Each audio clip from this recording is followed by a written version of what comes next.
Disclaimer. The information and education material contained herein is meant to promote the general understanding and dialogue of GAN's processing. Such information is not meant or intended to serve as a substitute for a healthcare professional's clinical training, experience, or judgment.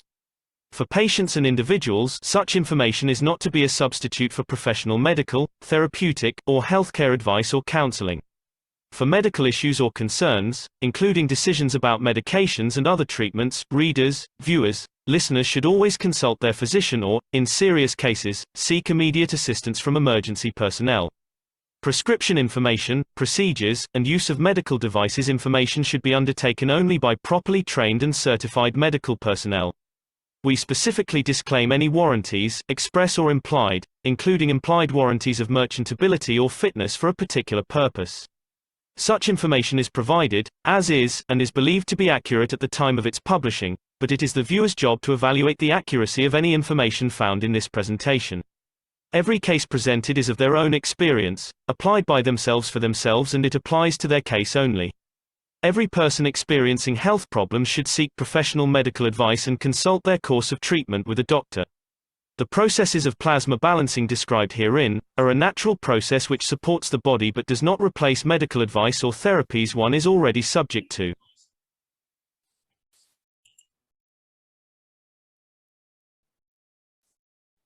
And we want to thank Alex for joining us today. Please take the screen, Alex, when you're ready, for another wonderful teaching and enlightenment. And hopefully we all have a question or two that we'd like to raise with Alex after his presentation. He does do quite a bit of work to put these things together, and this is another form of giving and sharing. So we thank you very much, Alex, for your continued presence here and your depth of knowledge and your willingness to share with all of us equally. And good afternoon, everybody. Thank you very much for that introduction, Mark. And thank you for your fine work in bringing us all here together. It's a beautiful Sunday afternoon in North America. A lot of exciting things happening.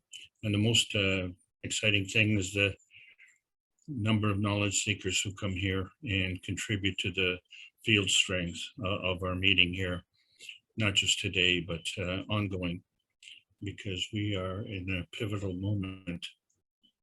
And so let's get into it. You've given me a tough act to follow.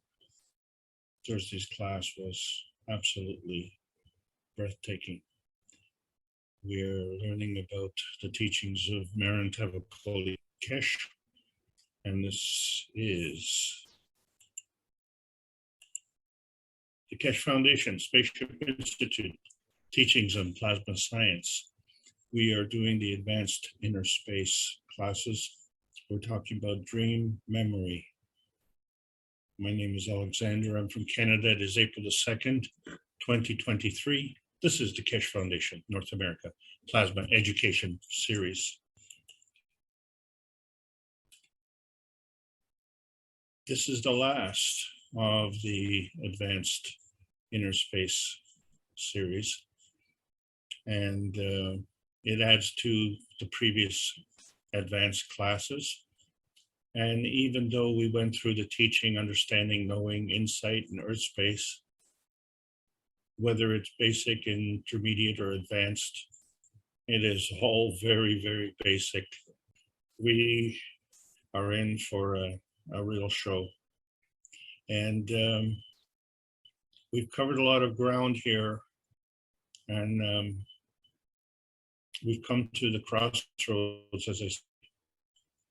And one of the things that really brought it forward, as you know, we've had a survey with the Dining with the Creator group. And one of the questions on the survey was so profound. And I think maybe it was the importance of the question may have missed, and I'd like to focus on that today, because the survey says, after nearly 4.5 hours of deliberation, another question that was asked: have you learned anything about yourself that has brought you closer to know yourself? Strange question, of which 93 people 93% of the people said yes. And which implies another question, well, who is you? And who is the surrogate you? And how can you bring yourself closer to yourself? Especially if the who is you. And it becomes kind of difficult because we're still searching for outer space. And that's also difficult. So everything seems to be normal. And what we're trying to do is decipher the books of the first three books of Mr. Kesh. First book was The Universal Order of Creation of Matters. And so this is the creation of matters, the creation of PM6, the principal matter, the magnetical matter, which eventually becomes the origin of the universe. And through that, our souls as well. And so this becomes the gravitational reality. And to go from there to here, or from here to there, there's this link we call the structure of the light. And we really don't understand the structure of the light. And that makes it very difficult to understand that link, because we're just focused on this stable pie in the sky. And it just happens to be this little tiny red dot in the right-hand corner. And we call that our universe. And part of that universe, of course, is Earth. And then on Earth, we have our tiny home. And it doesn't matter how big your home is, it's very tiny when you look at the rest of outer space and how big it really is. And so we wonder, why are we so focused on this little tiny sweetheart pie, little sweetie? And it really is a crazy question, isn't it? So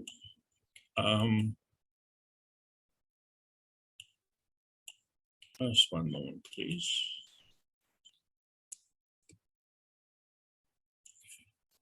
And so we wonder, can we dream of bigger pies? And why can't we dream of bigger pies? I mean, let's face it. If you just have one piece of pie, is that enough? And why are you settling for that piece? Maybe the piece that you left behind is the piece that you want. So you can have the small piece or the big piece, can't you? Or some people, they want the whole pie. Forget the piece. But you have to look at the way the universe is created, and you see that there are overlapping fields. And so we are in a position, our planets are sun-centric, and our planets all orbit around the sun. And each of these planets is in a specific location. And so this is a good thing, because when we're trying to practice shooting our targets, we want to make sure that we come to the place where we're most welcome. And the Earth space is the most welcome of all the planets. And so we see that. And how we got here was with some kind of emotion. And so it affected the position, our position on the planet. But that emotion of position had to take into account the planetary soul family, didn't it? Because we had to figure out, in order where we go, we also had to know where not to go. And is that all we know? Because when you look at the position of this planet, it too is a small piece of the pie, but it is immersed in this massive sea of emotion of knowledge. And so these are the things that we've discussed in this Advanced Inner Space series. And so we liken it to like a game. And so we see that when we look at, say, sports games, we have a field of play, we have teams, but then we have players, and each of these players participate in part of that field. And then that whole field becomes part of the game, which includes the spectators. And so every one of these fields, whether it's a part of the field, the whole team, the whole spectators, or the whole stadium with the spectators and the players and the teams, this becomes the soul of inertia. And in order to determine our position in there, we always have to have a reference point. And so that reference point becomes the point in between that launch field and that landing field. And at some point is that PM ticks point where we have the rays of emission and the rays of absorption. And all of these launch fields and landing fields give and take energy at light speed.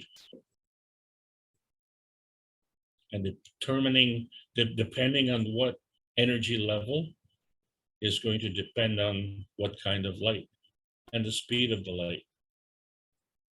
I see, because we're dealing with physical light, we put limitations on it, and that limitation seems to extend right into our nuclear science. And we have to transcend that to understand how to make the Earth a safe place, despite the fact that we have all these potential nuclear emergencies going on around.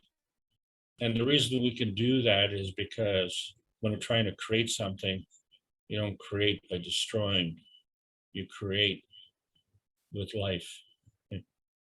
And that life is bound to the ethos of the universe, which involves morality, compassion, and courage.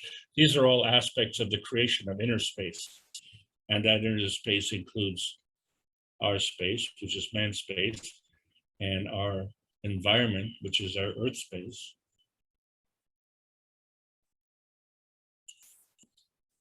After today, we'll find out what we already know. There's more space. Because we're still dreaming of outer space. We want to conquer it. But all we see is inertia space. That is the physical materialization of all of these spaces. When we look at the solar system, that's all part of the sun space. And when we look at our planets, that's part of the planet space. And even our planet has a moon, and that is the moon space. And in between these spaces, well, there's another space, and we can see that. So all of these spaces are physical. So none of these are outer space.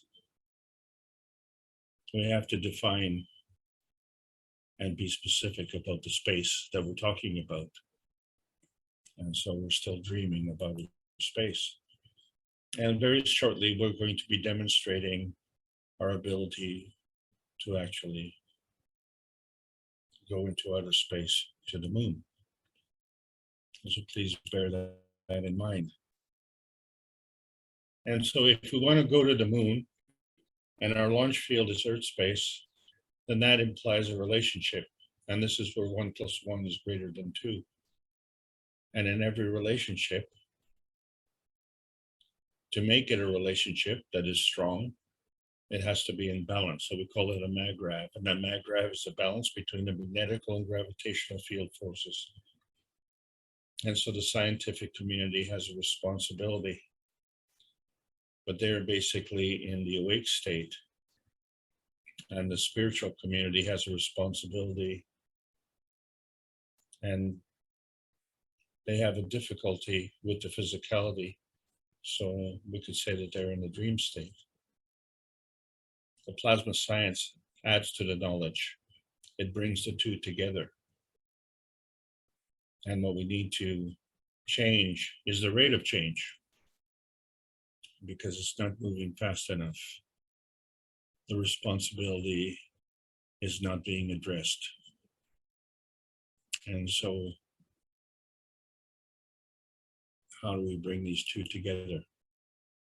And so when we bring things together, things happen.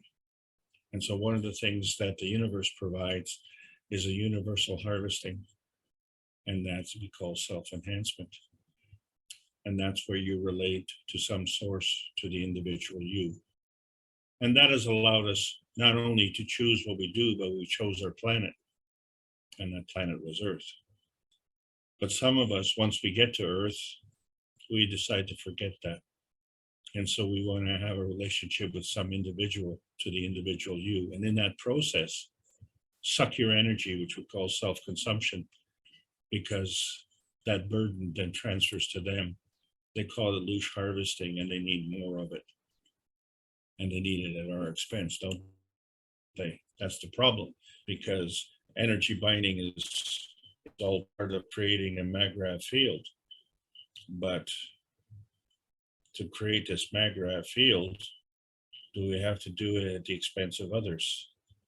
And the way they do it is through double crossing, lying, cheating, stealing, and even murder. But you know, we're all doing that. So we have to keep an eye on our own pie. And we ask them to keep their eye on their own pie also. Because the Earth has it figured out. It has a maggrav condition, and it is gravitationally stable. And this is a maggrav created by the balance between the soul of the Earth and the soul of the Earth body. And we need that soul of the Earth body. But we don't look anything like the Earth, because we can do things more. And so that anomaly was resolved when we looked at the part of ourselves, that part we call the cells. And we find that these cells are also gravitationally stable.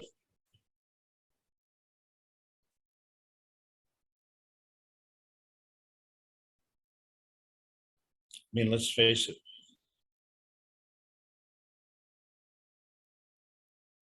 The kidney cells all go to the kidney, very stable. The pancreas cells all go to the pancreas, very stable.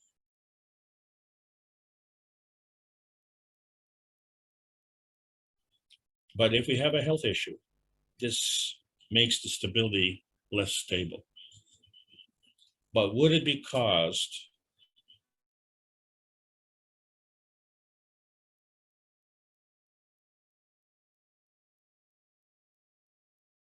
by, let's say, pancreas, say, kidney spy?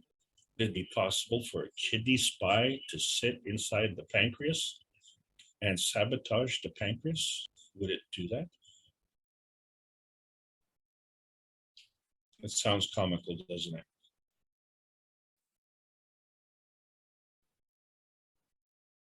So our cells wouldn't do that. But it seems that we would do that. And so the we is the physical we.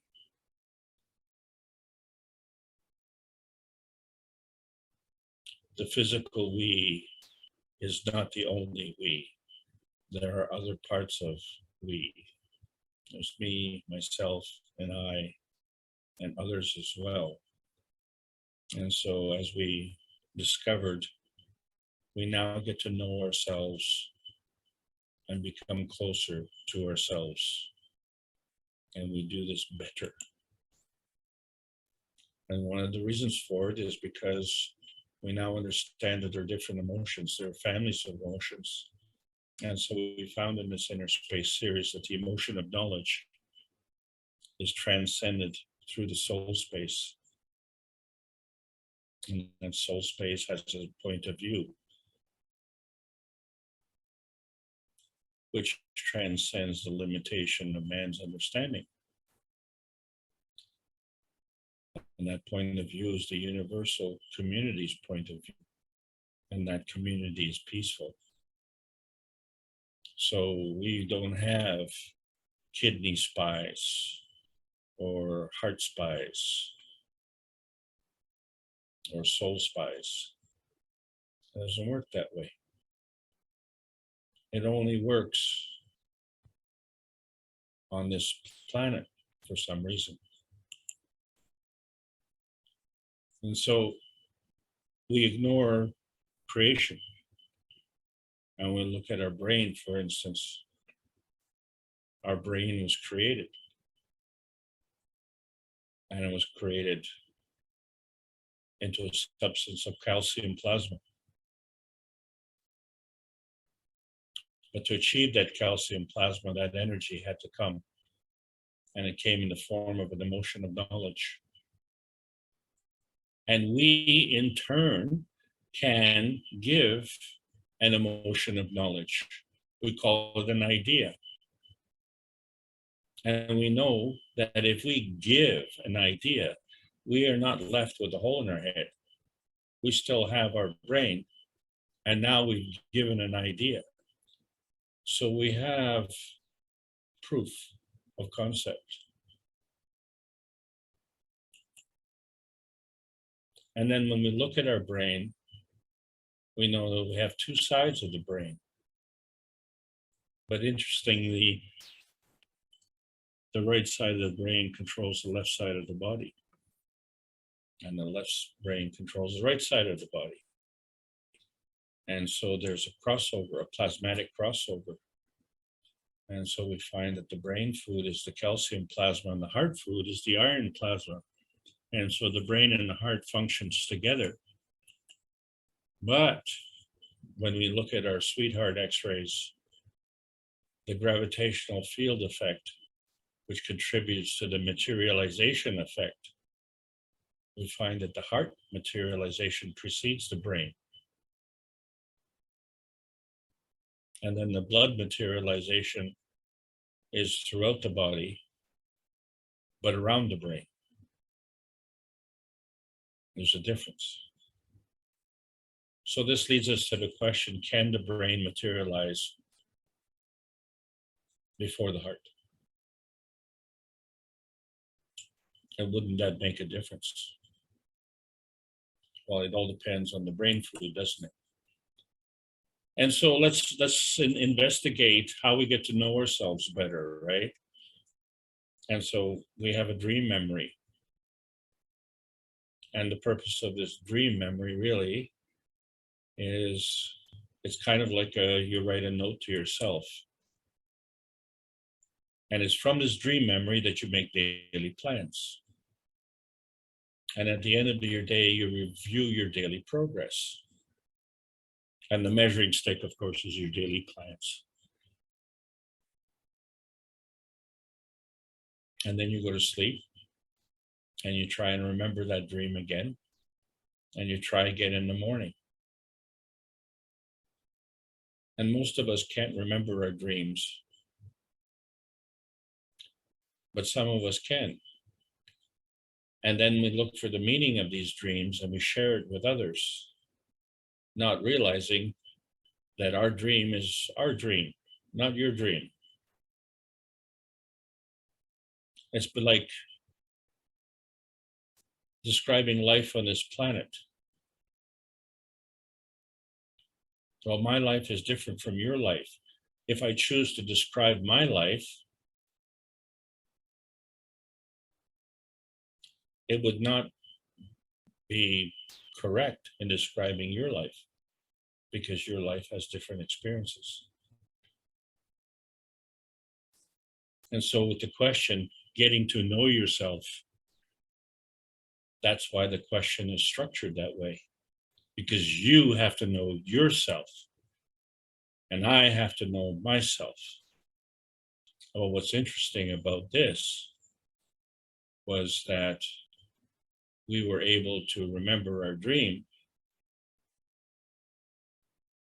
All of us remembered our dream. And that's why we could answer the questions. So now the question is, do we dare to dream and exercise our dream memory, because we still haven't figured this thing out? And so as we ponder that thought, and we say, well, what is pondering? Well, pondering is a physical way to make plans, isn't it? Because you have to sit there and think about it. But you're not asleep, you're awake. And as you make your daily plans, and at the end of the day, you review that daily progress, you now have your physical measuring stick. And then at the end of the day, you still go to sleep. And then you have dreams. and you try again in the morning. And so if you're able to do your daydreaming and you're able to do your night dreaming, then now we're capable of dreaming big. And how big is big? So what do we account for? What do we discount for? And what's interesting is that we have a basic instinct, because we still have a problem with our memory, because we're not born with our memory. We all seem to have a memory that is several years after having been born. We don't remember before we were born either. And come to think of it, we don't remember what happens afterwards. Well, not that anyone's had a chance to ask, I guess. Although some of us have been to seances and had a chance to talk to mediums, and maybe they can communicate to us. But in the absence of all of that, we have to rely on a basic instinct. And we know how that works because we've seen it with, let's say, cats. And if you have, let's say, a family of kittens, and I've seen this too many times, where the mother passes away for whatever reason, and the kittens don't have the benefit of nursing with mom, and they don't have the benefit of learning from mom. And yet somehow they're able to make daily plans and review their daily progress, and they still go to sleep. So they survive on instinct, on that basic instinct, which is really the remembrance of their RNA dream. And then they too can try it in the morning. And I wonder if they dare to dream big.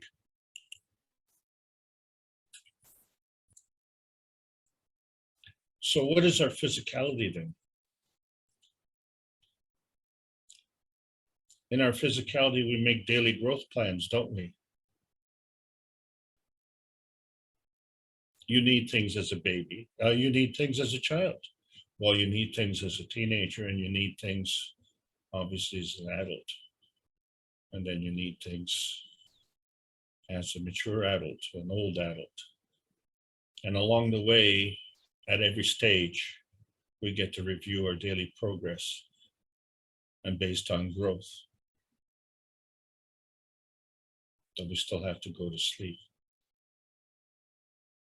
But there's a difference. There's a difference because now we have to remember our DNA dream, don't we? Because you're born as a baby, you grow into an adult, you don't want to go back to sleep and wake up in the morning as a baby. You have to remember your feedback to your DNA. And your DNA has to grow along with your progress. So you can try it again in the morning from where you left off last time. And so now you can dare to dream bigger.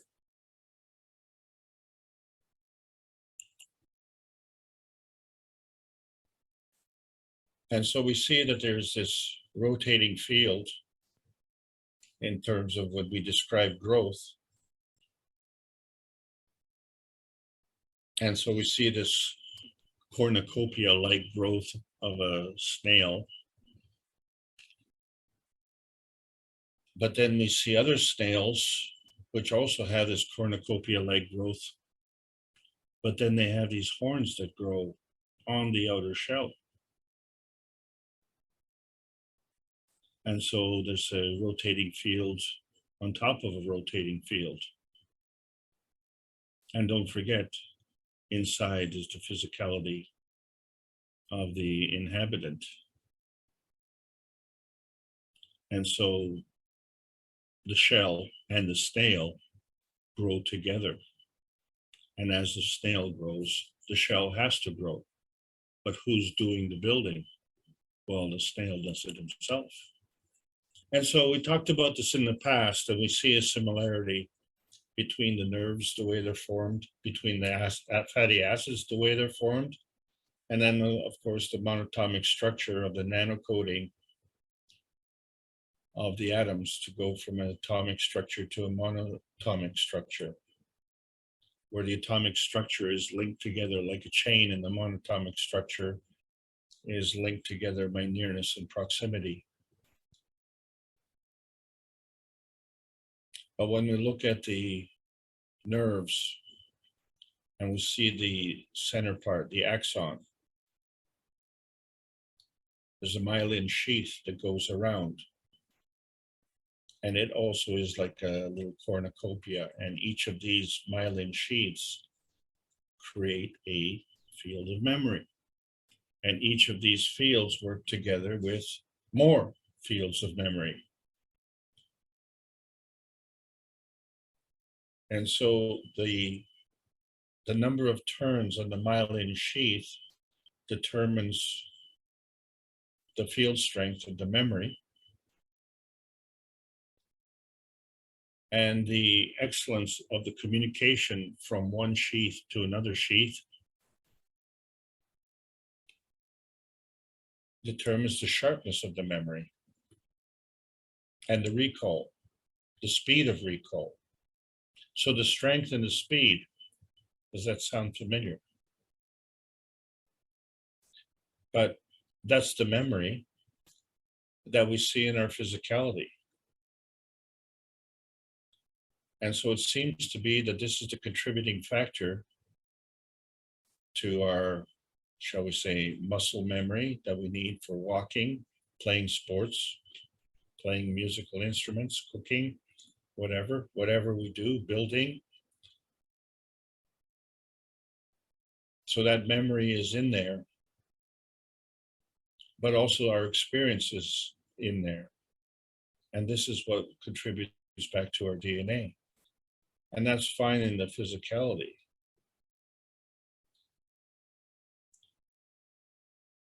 We can't find this type of structure in the brain.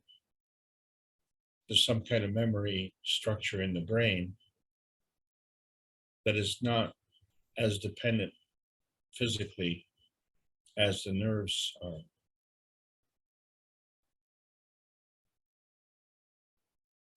And so we find that we can remember things and we can ponder our things. And although we do that in the physicality, we're certainly not doing it through our nerves. We're doing it through our brain. And then we find that sometimes we can remember our dreams. And so that memory would come into the brain as well, wouldn't it? But sometimes we only have a flash of a dream.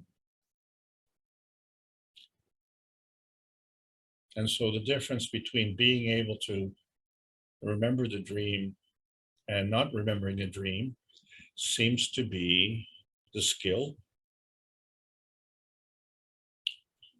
So some people have more skill than others to remember their dreams. But also there's a time frame. And it seems that you have maybe less than 30 seconds from the time that you wake up to remember your dream, provided you're focused on your dream, in order to build some kind of gravitational stability of the memory of that dream.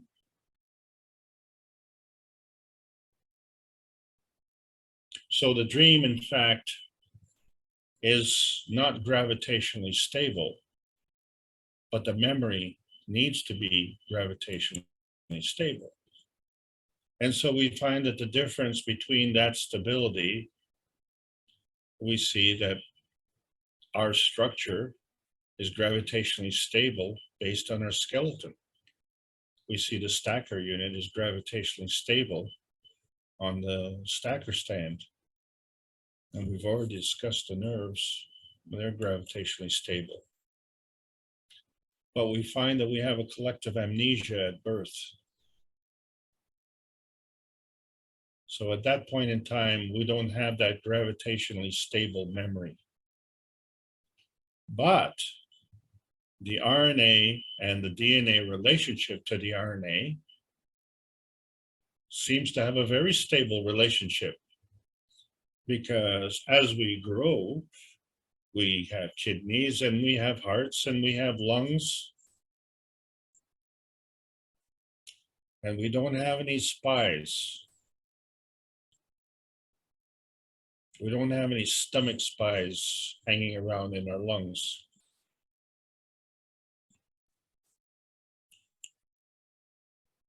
And then, despite the fact that we can't remember when we were born, and in fact, there's a period from the time that we were born to the time when we were children, we can't remember.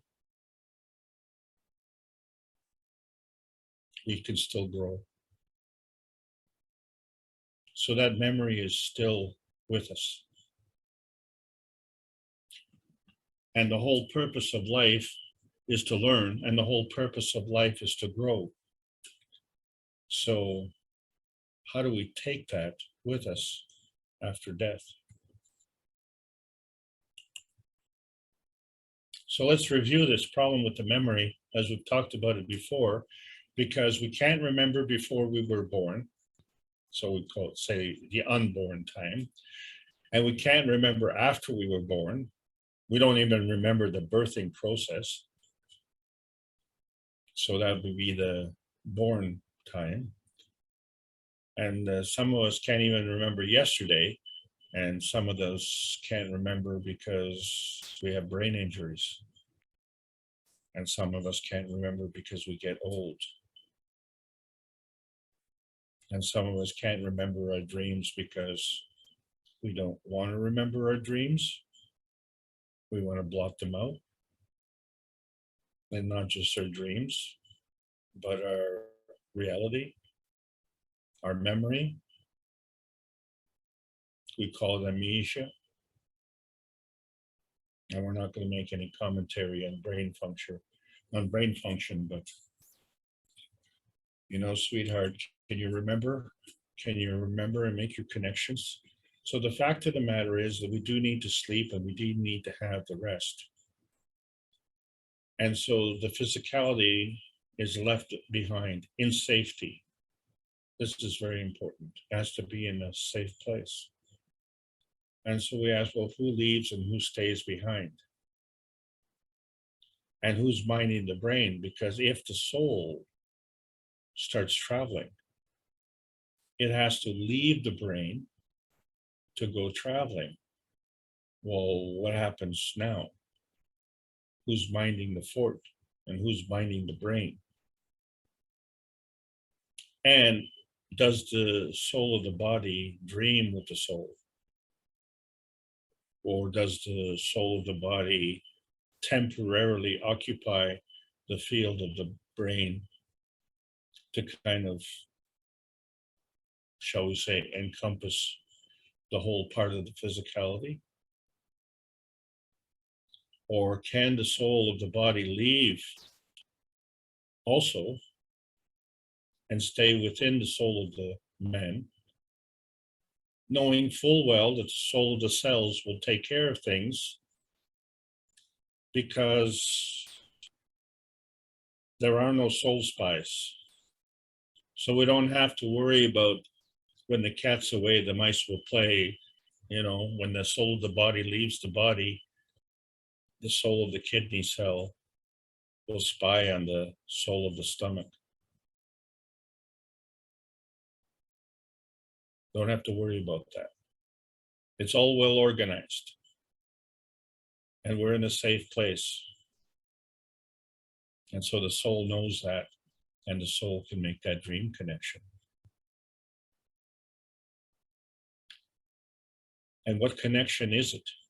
What are we connecting to? So we haven't answered the soul of the body question, but the soul is definitely connected to something. So is the soul connected? And it was one of the problems with understanding the dreams when we do remember them, is because we're trying to relate them to our physicality, trying to relate them to our earth space, but that doesn't always happen. I mean, one of the reasons you can't remember your dreams is because you don't understand them. And how can you understand them when you can't relate to them?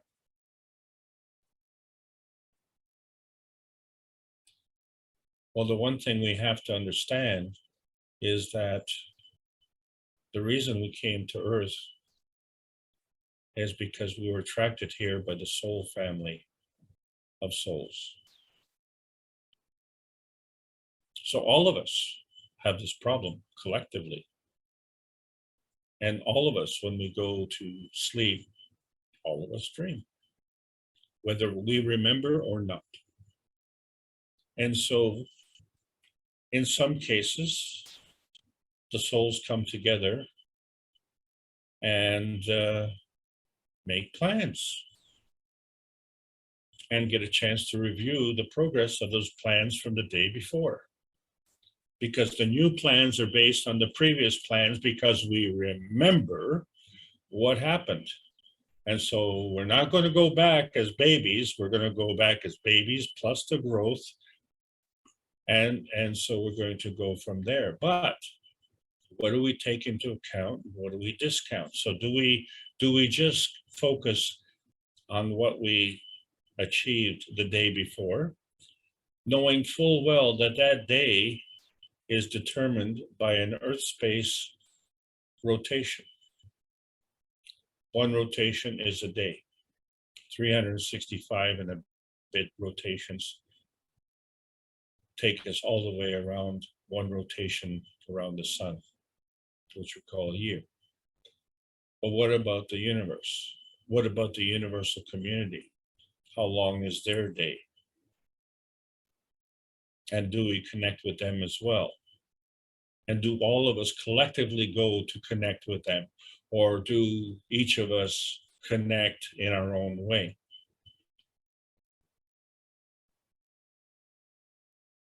And so that would seem logical, wouldn't it? Because each of us is individual. Even though we all have this basic structure of the soul and the physicality, we are all unique. This is what creates the spice of life, isn't it? This biodiversity. This is the feature. This is the asset of the Earth space. This is the attraction. That's why we came to Earth space and not go to Mars space. I mean, if you judge a book by the cover, Mars is pretty boring. And so Earth space is a lot more exciting. But we leave the body behind when we go to sleep. And then sometimes we remember.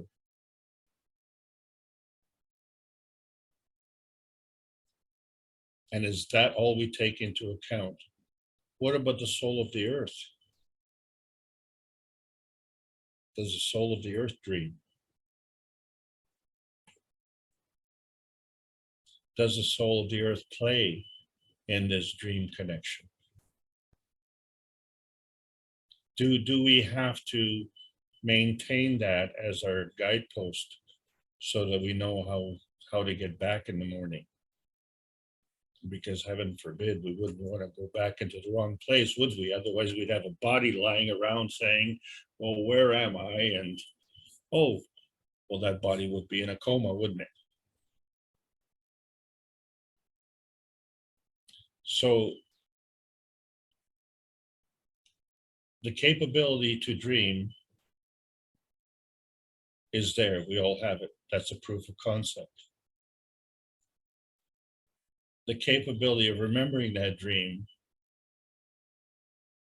is available in some cases. It's proof of concept. What we are launching into is a field to understand that not only can we do soul travel, but we can remember that dream. And so that requires a change. and a change in our posturing. And so what is posturing? It's kind of like a comparison. Who's the stronger, who's the bigger, who's the king, who's the boss. And so one of the postures we could take is offensive. An offensive posture, as in attacking. Well, you could take a defensive posture, as in defending. Or we could take an advancement posture, as in progression. So to help us understand which is which, then we only have to decide which one is the provider and which one is the denier. And when we say denier, it doesn't have to be the terrorist, right? A provider will provide life essentials and a terrorist will deny life essentials.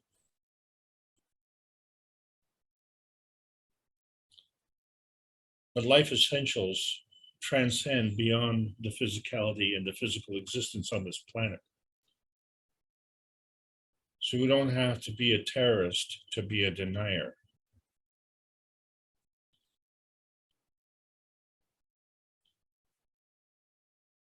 A denier can be defensive, as in preventing regression.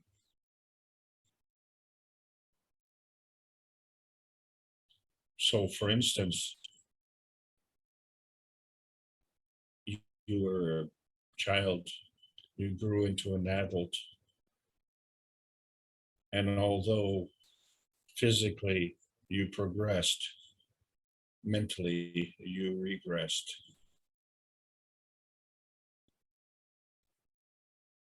So one of the defensive postures is to prevent this regression. And they say the best defense is an offense, isn't it? So I believe the Keshe Foundation is now on the offensive, because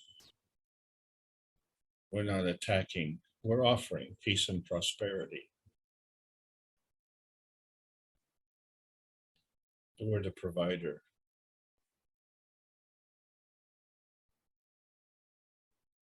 You want to be the denier? Go ahead. Have fun. So we need to understand that this all has to do with energy.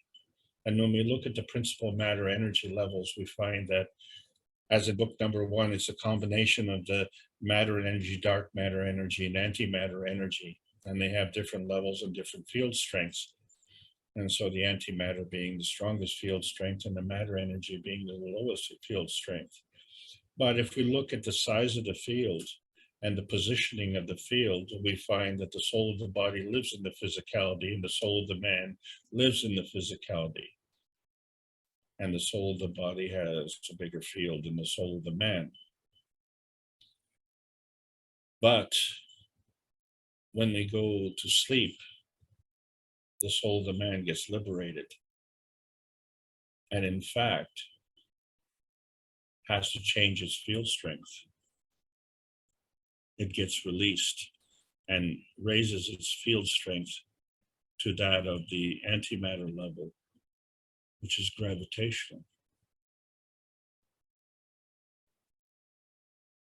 And it's from there that things happen, because now you have a new point of gravitational stability. The soul of the body maintains its strength.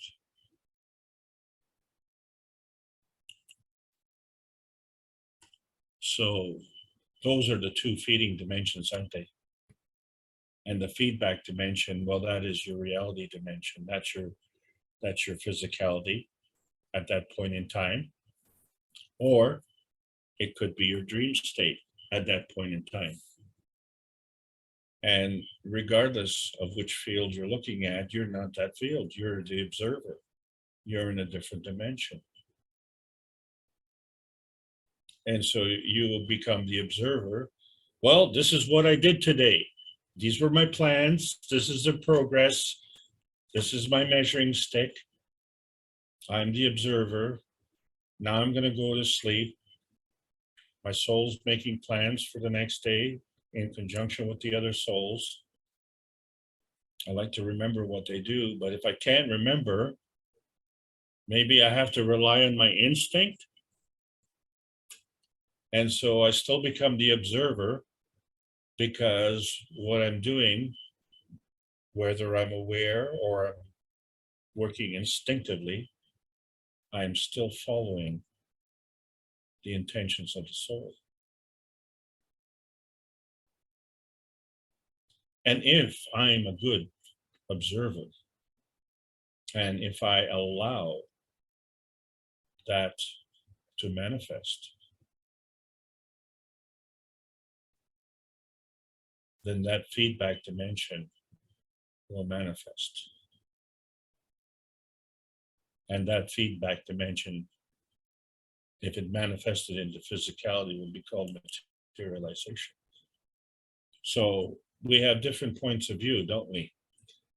So too many of us are looking at these fields coming together as a flash or a glow or something that glitters. And is it profitable? And so we either account for or discount for things to determine that, and in our decision-making process. But we find too many governments around the world are forecasting recessions and crashing economies and banks collapsing. And the thing is, they're planning on this. So when you plan on it, that means you have a confidence. Are we having confidence in losing? Or are we having a confidence in our creation? Or is it a lack of confidence in our creation? And if it's a lack, then it's a lack in that gravitational stability, isn't it? So no wonder we have no gravitational stability, because the way we create things is to blow them up. When we look at the creation on this planet, we find that it's very bountiful. But then sometimes we have problems because we don't remember, or is it a genetic defect? And so we find that the impetus that creates all of this is a plasma field strength. And that plasma field strength is derived from energy. And that energy is in different energy states. So when people ask you what is plasma, that's what it is. It's a kind of energy state. And there are different energy states. They have different field strengths. And not only does it help us understand our Earth space, but now we're trying to find our inner space sequence, because that's going to be the key to unlock the gateway to outer space. And that's pretty important. It would be nice to go through life and understand the importance of life, wouldn't it? You have to ask these questions. You can ask them every day. And when the physical scientists can't answer that question, then you can ask your spirit. And when your spiritual scientists can't answer that question, you can ask your soul. Because your soul is part of the universe family.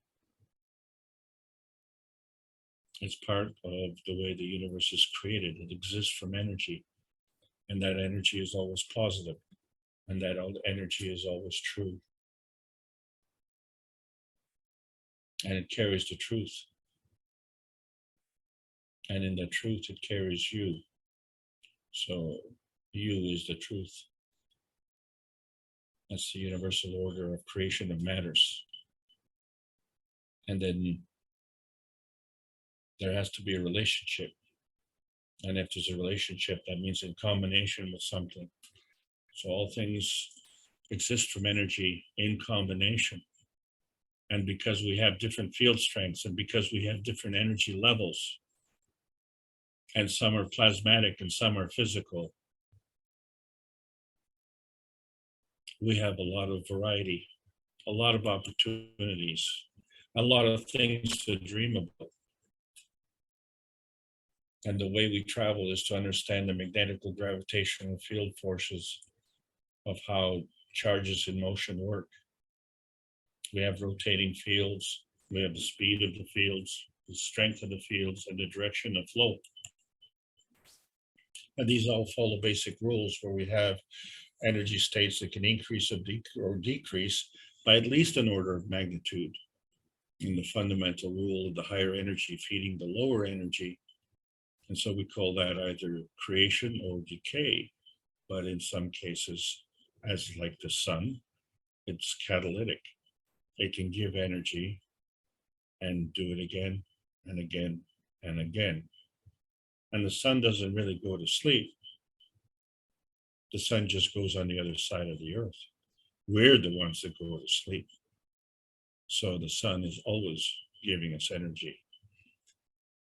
And so we see that there are different states of energy, and we find that we can transfer this energy faster in higher states. This is very important because this transfer rate is also by many orders of magnitude. So we go to a higher state by orders of magnitude, and we transfer energy in those higher states by orders of magnitude. And we get to choose and decide whether or not we absorb this energy or we are a barrier of this energy. And so these are distinct characteristics of the plasma science. But the overriding rule is the plasma is bound to the ethos of the universe. Bound as in gravitationally bound, gravitationally stable to the stable ethos of the stable universe. And so two forces come together. You would be right in asking, is it just a dream? But whatever comes together is an inertia manifestation. And that manifestation has no regard for time and distance.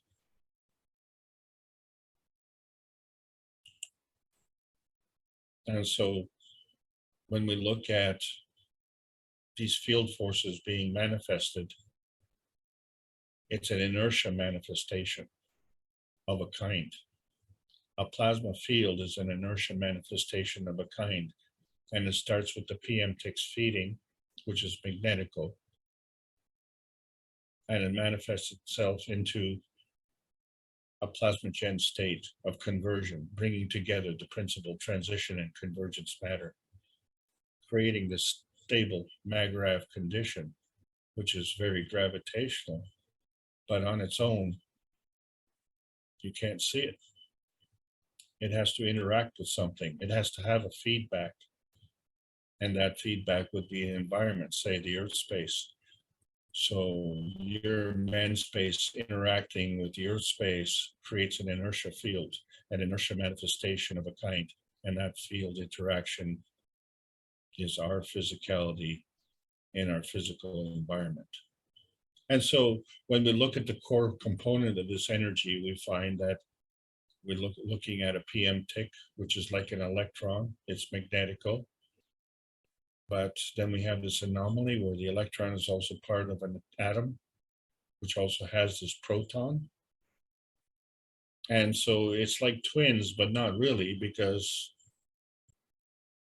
the proton is a lot bigger than the electron. And so we find that the atoms are very stable. They're gravitationally stable. Well, we don't know if it's plasmatic or if it's physical. We haven't decided yet. So we have to look at the relations, and we see which field strength it is and what is the relationship and how is the strength accommodated for by these field relations. And so Earth space is kind of energy state, but it is for sure gravitationally stable. And the inner space of Earth space is a stable energy state. And it too is gravitationally stable. But we have an inner space as well, and it's gravitationally stable. And so our man space is gravitationally stable, isn't it? But the thing that makes it so stable is that it's bound to the ethos of the universe. And so when we look at these synergy fields, where we look at either a creation dimension or a decay dimension, in order to maintain that stability, it has to come together. And so once it creates this gravitational stability of a synergy field, then we can determine its field strength and determine its position, and then decide, does it want to stay in a plasmatic field, or does it want to materialize into a physical field? And so all these feeding rules are following the basic principles of attraction and repulsion, which we call magnetical and gravitational field strengths, that represent a feeding field and a feedback field. And so there's a sequence, and that allows us to develop skills where we can turn on and turn off the feeding. And we make that choice. And we can either increase or decrease the strength, because we want to know which direction we're going, and we make that choice. And so we can enhance or diminish our position as we choose. Oh, we make that choice. We're the last man standing. That's the sequence. We have that ability. So we can solve this anomaly between our magnetical and gravitational rays, which are basic energy feeding packs. And in order to make these things move, and in order to make these things connected, they have to have an emotion. And so one of these fundamental emotions is the emotion of knowledge, which we can rely on, because we can either dream about it, we can remember it, or we can operate instinctively.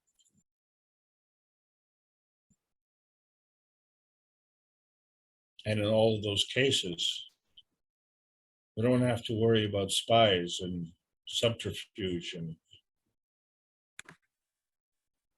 ambush. So all these core energy packs, they come into our brain, and they create this symbiosis. And we find that our soul is positioned at this crossroads where the PM ticks and the other rays, the X-rays and the gamma rays and the cosmic rays come together, because they're all core energy packs in motion. And so we find that the principles of the twinity is this constant ability to transfer the magnetic field from the larger plasma to the smaller plasma. And we see that in the structure of the atom.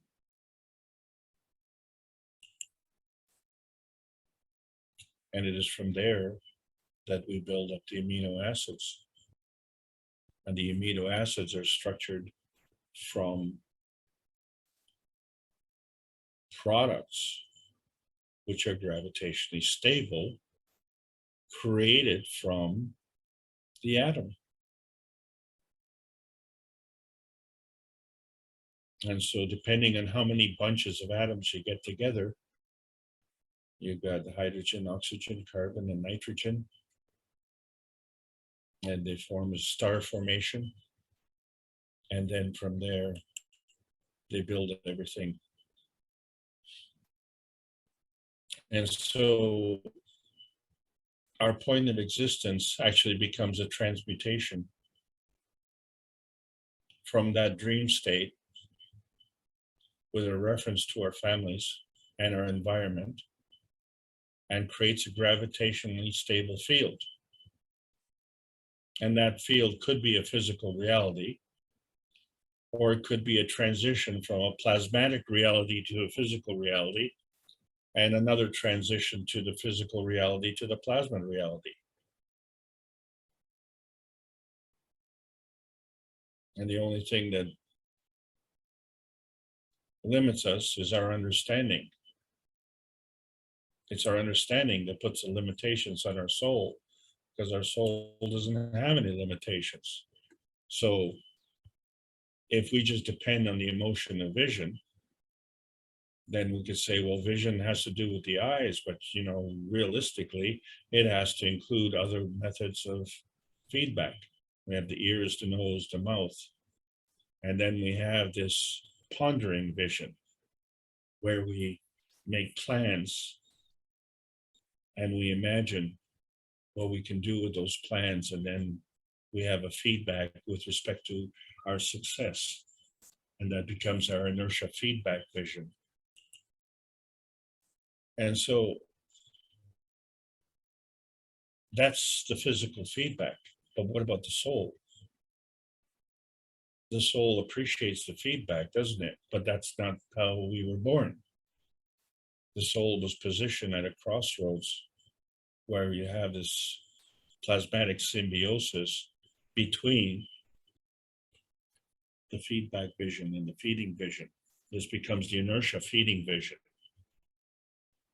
And then to reinforce this vision, we go to sleep. And we have dreams.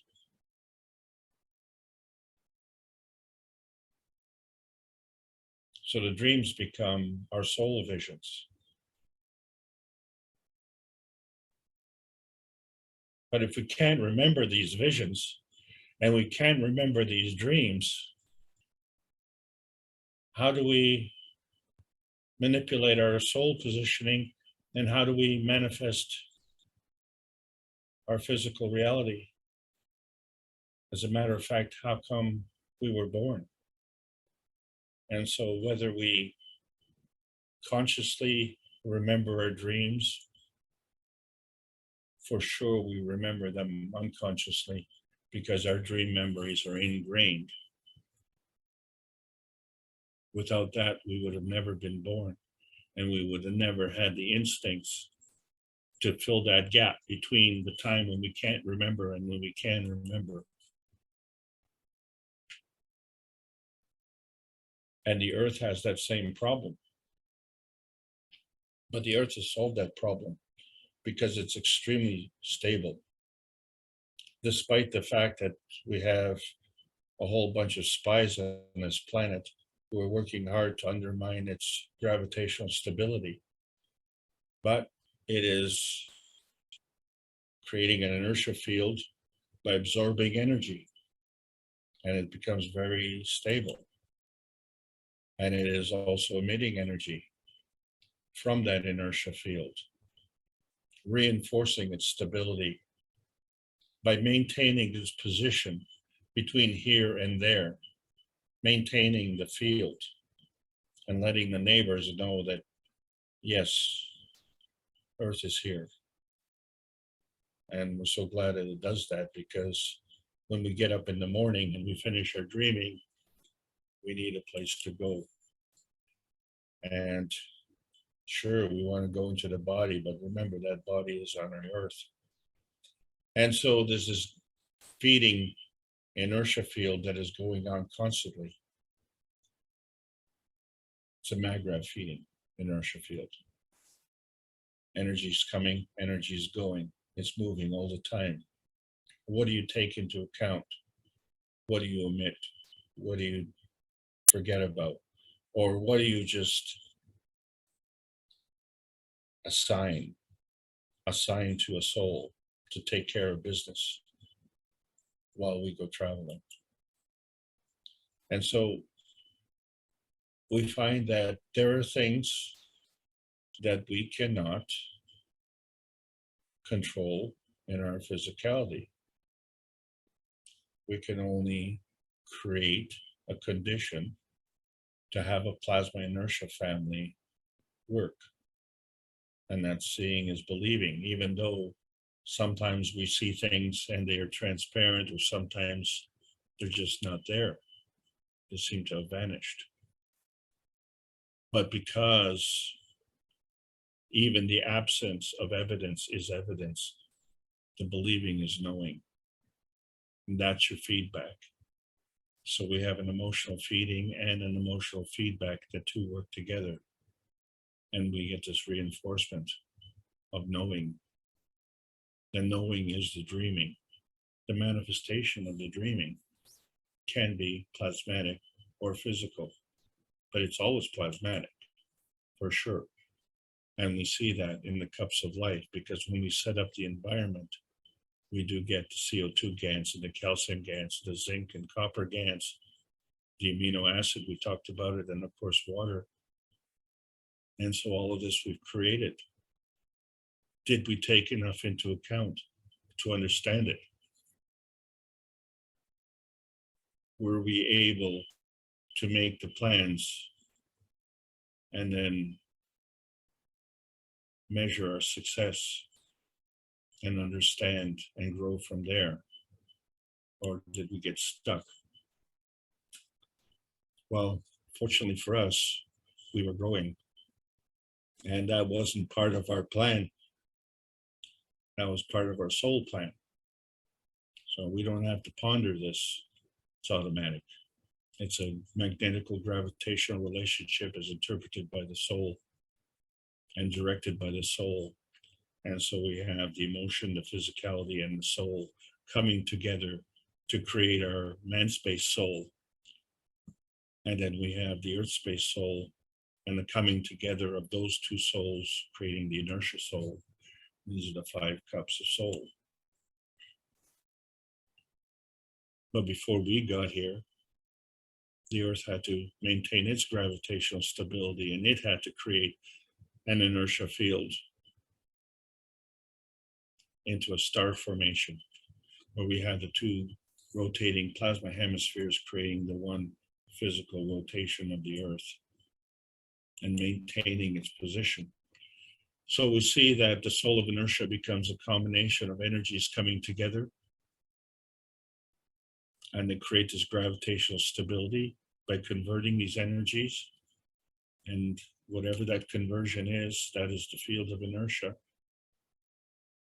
And that field of inertia is a magnetical gravitational balance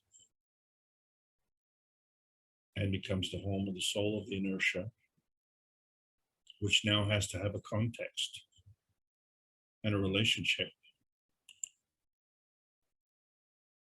So we find that when we want to maintain a relationship, we find that there's a dynamic soul plasma, and it encapsulates and accounts for a lot of things, more than just what we thought, because it involves the soul of the creator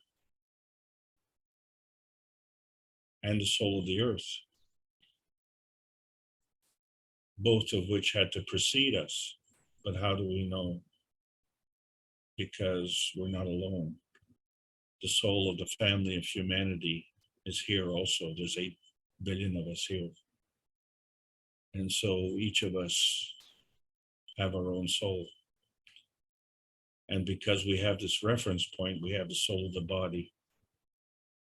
And the soul of the body has many, many functions. And this is transferred to the soul of the cells. And they all do their things according to the universal field forces and the universal laws. And no spies are allowed. And whether we remember or not, we make the dream memory connection.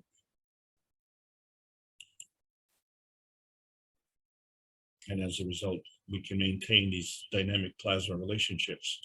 Our inner space, that's what we're talking about, is our inner space inside our inner space field.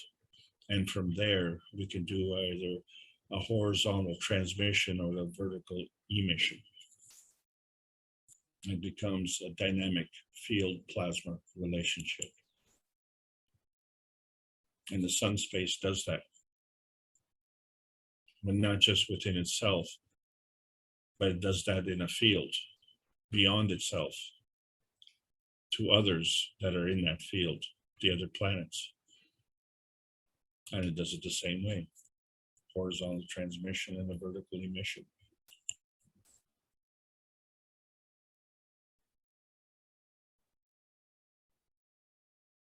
But it doesn't discriminate.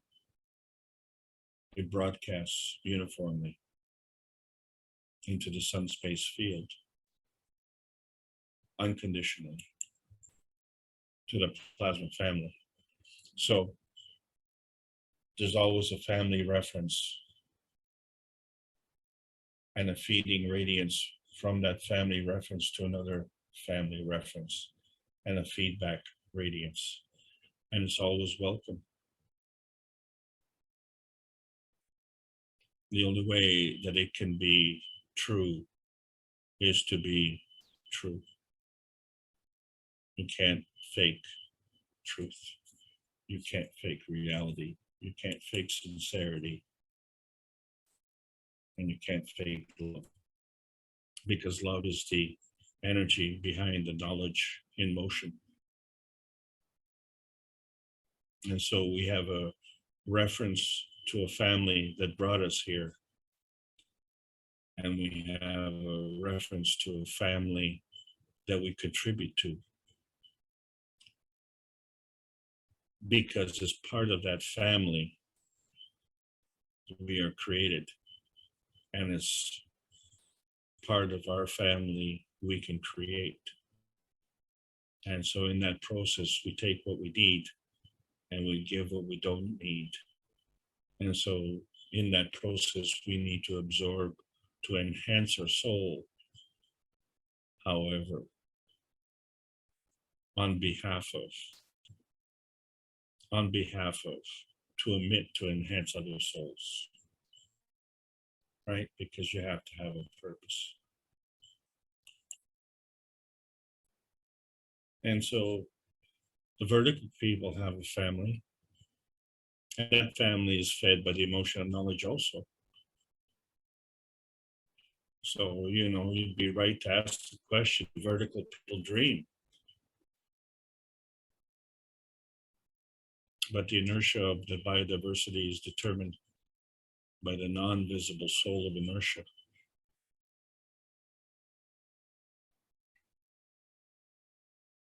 Because it's all part of the universe, and the universe is emotionally normal. The universe and the earth also seek freedom and emancipation. And so why not man? Man can choose his existential adaptation to the harvest of the plasma emotional energy of the plasma universe soul family. The family that you dream with every night. And so when we're pursuing our happiness and we find that we're lost in space, we go to the wrong place and there's no welcome mat. And we forgot that the emotion of position was lost in our dreams.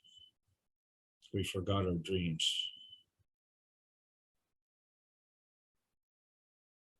So we can't remember our dreams. It's bad enough. But some dreams we do remember, and when we forget them, that is really bad. And so we forget those instinctive dreams that we've had when we were born, and we supplant them with rocket science because we want to find outer space. And then we see that man has never launched a rocket into outer space because the way the souls were born, the method of transport was the emotion of knowledge. And it's the emotion of knowledge that directs the soul of inertia. And that soul of inertia manifests itself into our essence and our being and materializes into our physicality. And so how we navigate is through this emotion of position map. It's this plasmatic field strength combination of feeding radiance and feedback radiance, the balancing of the magnetical gravitational relationships. And you have to take enough into account, and you have to be able to decide how much is enough and how big is large.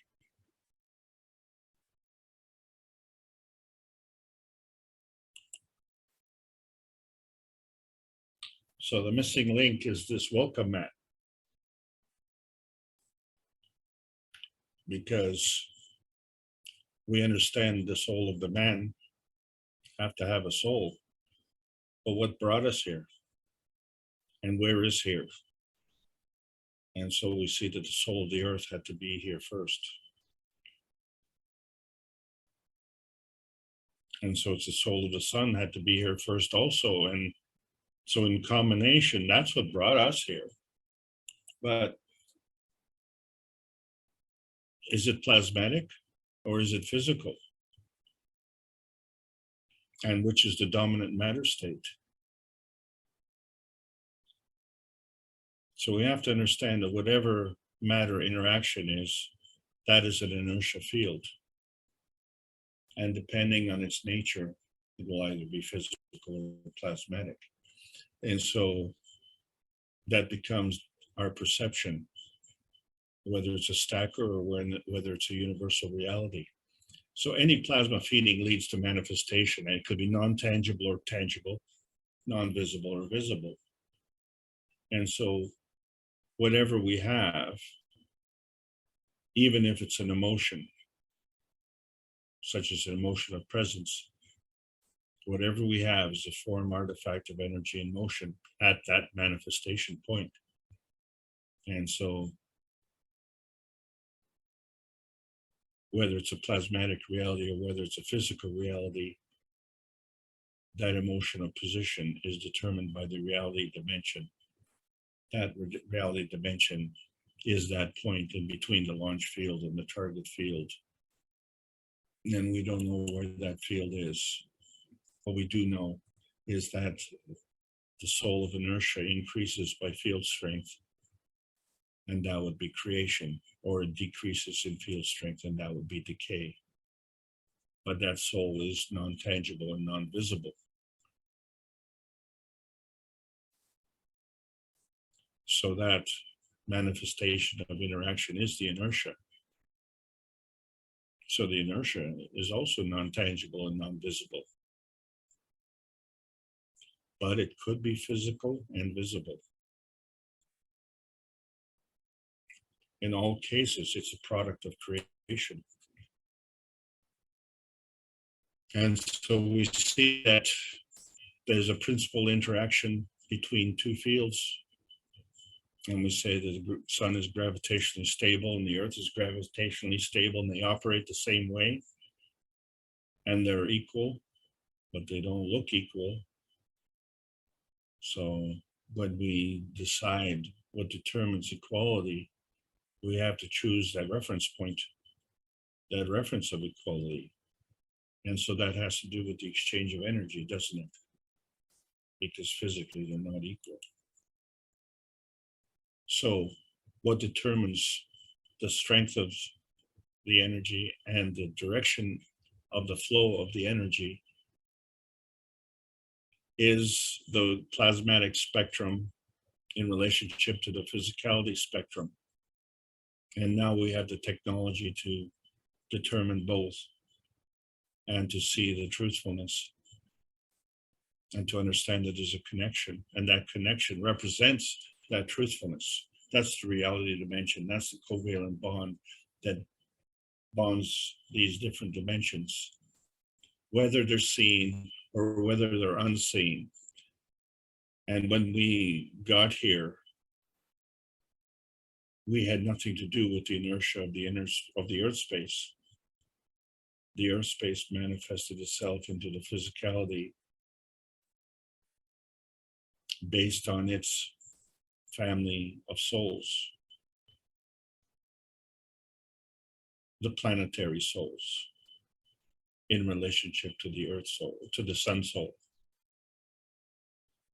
So whether it's a planetary family or whether it's a humanity family, there is a soul. And it's that soul family that works together with the earth space. We call it the peace stone. And that is the area that we dream about. But that's just one of our landing spots.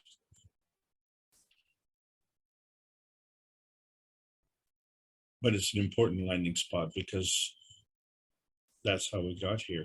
That is the essence of the soul of inertia. This is the community soul. The community soul of the family. That's our reference point. So the soul family references the peace stone and the soul of the earth and the soul of the creator and our souls and the soul of the cells and the soul of the universal community.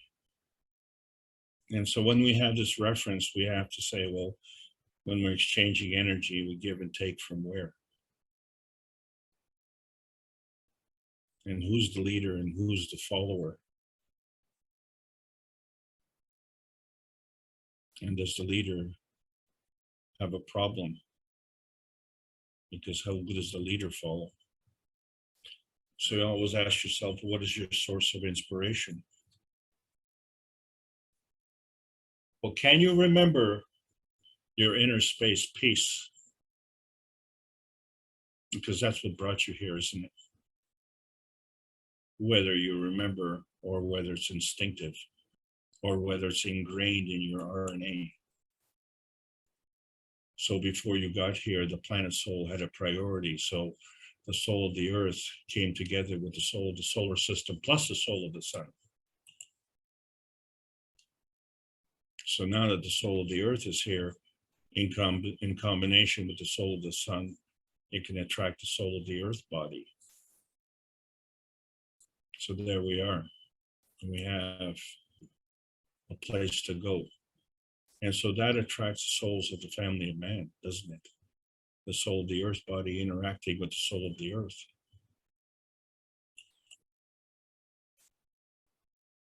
So now the party begins, because the family bodies of man interact with the soul of the earth body plus the souls of the family of man.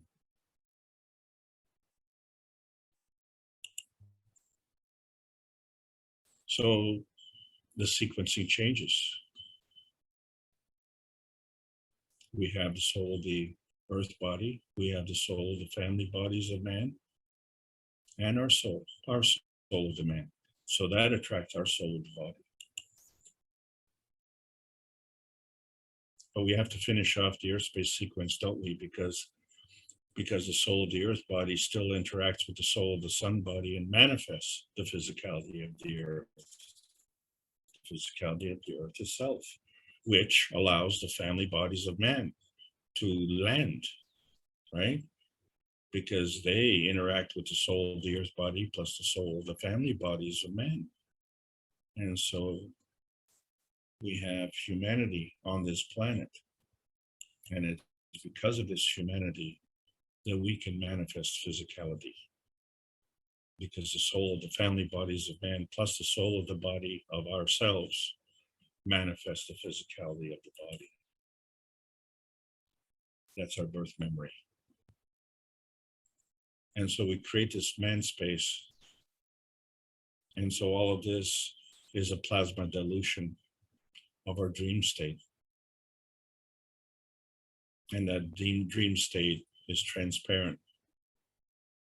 And it crosses over into that manifestation point. And it's still in transparent, isn't it? Because we call it the awake state. And we can ponder that. But we ponder that in our physicality. But in our dream state, we have to ponder that in our souls. So we find that the inertia of man is comprised of the plasma souls, of the soul of the man, the soul of the body, and the soul of the cells.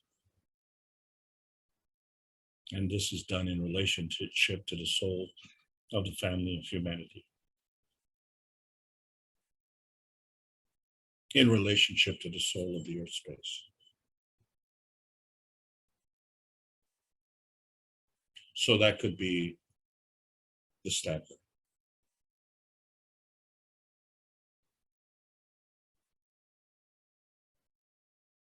But what about the universal cup? So the reality dimension is that inner space is your place. That is your place of safety. That is your place from where you can dream, for where you can plan, for where you can connect, and from where you can grow. And outer space is not a place. Outer space is a method of energy transfer. Energy transfer is an energy in motion. That energy in motion is obviously directed by your dream memory, isn't it? Because that's you were born. And it manifests by the soul of inertia, isn't it? Because all things in combination. And so this is how we created the cups of life, and we've proven it. We had an inner space and we had an emotional strength, and we could change that. And so that's what we're doing. We can change things. By enlisting the services of the emotion of knowledge, we can create this earth space landscape, which we call heaven. And we have to have our own landscape. We call it peace. That peace is part of our dreamscape. We're inherently peaceful. It's ingrained in our dream memory. That's why we came here. That's who we are. Where we are is not who we are. Where we came from is not who we are. Because we're always coming and going. This is where science meets the soul of man. And it has to be for peace. Because if it's not for peace, you're not going. Because we have to dream with our memory. When we go into the enhancement units, the spaceships, we're dreaming with our memory. And we've all experienced that. 93% of us said we have been closer to understanding ourselves. You have become closer to yourself. So the soul of inertia can go both ways, can't it?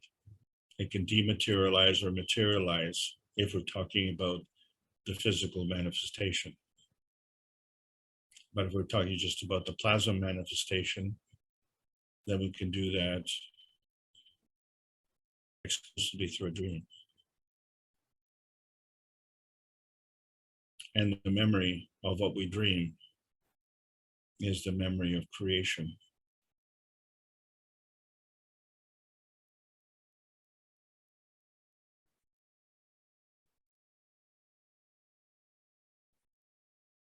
There is a purpose.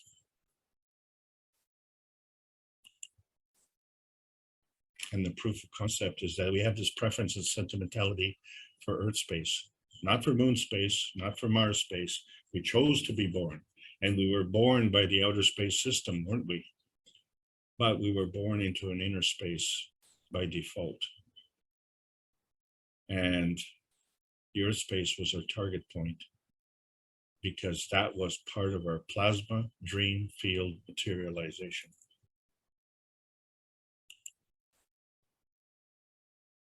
And so now we're looking at the future. We can dream with physicality. So not only are we looking at flight tests to the moon, but flight tests to Mars as well. We are in the post-December 16th era where we can make our choices to look for that graceful, sweet space of our inner space. And April 23rd, we have a new assignment. Because there it's time for the leaders to give up their addictions and reconnect their inner space to the true power of the emotion of knowledge. All of us have the same target. This is the Keshe Foundation Spaceship Institute Teachings of Plasma Science, calling all Earth Space sweethearts, look, make the conscious choice that you've already made in your dreamscape. It's a world peace treaty. Sign it. sign it with your heart, sign it with your pen, and take it with you on your dreams, because this contributes to the emotion of vision. It allows the fields of life choices, and these choices are free from boundaries or abuse, and follow the emotion of position map. Let the universal community be your travel guide, and maybe the universal community will use you as the travel guide, because we're looking at our earthbound soul family to go through a physical and emotional gravitational transformation. So the emotion of knowledge is the transmutation connection to that manifestation point. So it allows adaptation and awareness and inertia as an inner space emotional construct, and connects equally to the universal broadcast of inner space of freedom. So choosing of the soul family's morality is the dream of humanity. So we have to choose wisely and dare to dream. The plasma science needs to continue to be delivered in exchange for peace on Earth. So welcome to the outer space age. This is the end of the lesson, and this is the end of the Inner Space series. Thank you all for listening. I hope you enjoyed this trip. Thank you, Alex. We've been dreaming about a teaching on dreaming. Thank you. Thank you. I don't see any new people here today, although there's many souls here that we don't see in the list. I know as soon as some of this technology drops into the market, that will probably have thousands and thousands of people joining in each of these sessions, because it's going to be so interesting for them what they've seen and need explanation for. So we're all prepping for this future time. You know, you say there's a, well, let's open it up to the participants and see if there's any questions that may come out. Or has anyone thought of anything that you'd like to share? Alex is always willing to entertain your thoughts or your questions.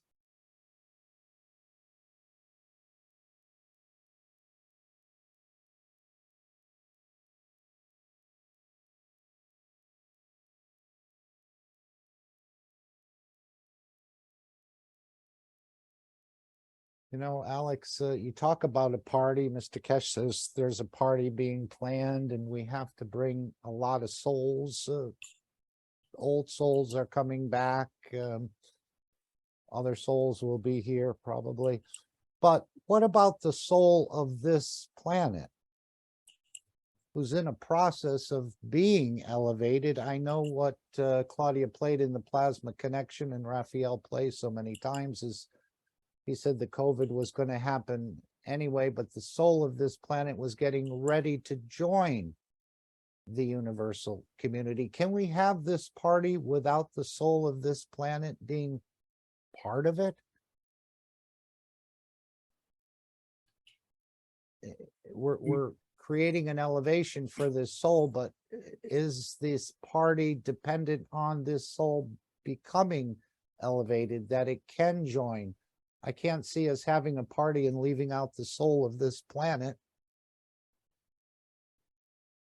Any thoughts on that? The overriding thought that I have about that is that, you know, the spiritual community is always, you know, talking about heaven as some other place, and talking about the residence of the soul as some other place, and you know how things need to be saved, but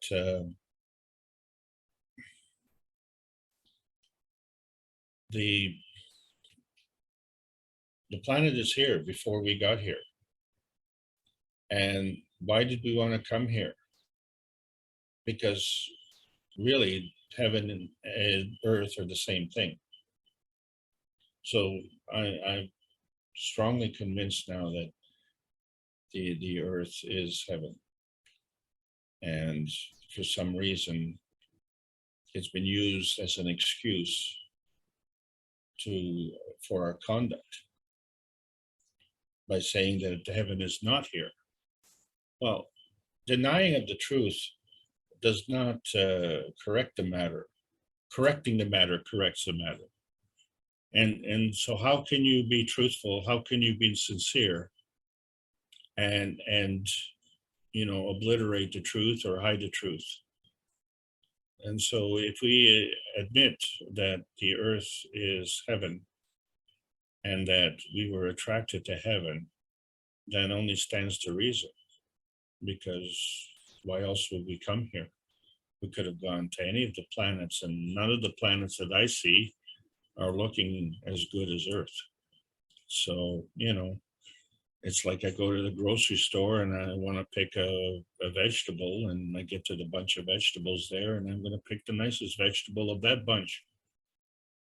So if I go to the lettuce section, all of the bunch will be lettuce. But if I go to the planet section, there'll all be planets, but not all planets are the same. And so we find that this characteristic of Earth is most attractive. So I don't really think the soul of the earth has a problem, except that it seems to have attracted a bunch of hooligans. But they weren't hooligans to arrive here. They couldn't be. All right? Because like taste, it's acquired. It's acquired in the physicality. So this greed, this deceitfulness, this lying, cheating, stealing, and murdering is an acquired taste. And we've hidden it because, truthfully, the hand that pulls the trigger and kills another man's child is the same hand that caresses his own child. And what's the difference?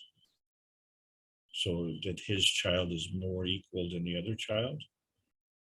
And what if it's not his child, but what if it's a child of his wife from a previous marriage? Would he caress that child, or would he kill that child? So what is the governing emotion that controls that? And so instinctively, we don't want to kill. But we have acquired a practice on this planet. And I can guarantee you that this planet is not happy about that. So when we talk about the soul party reference, it has to include our soul. It has to include the souls of the family of humanity on this planet. It has to include the soul of the earth. It has to include those who were here before, because their jobs are unfinished. And now we've opened up the possibility of resolving conflicts, be they physical, be they emotional, be they spiritual, or be they on the soul level. This is the new technology.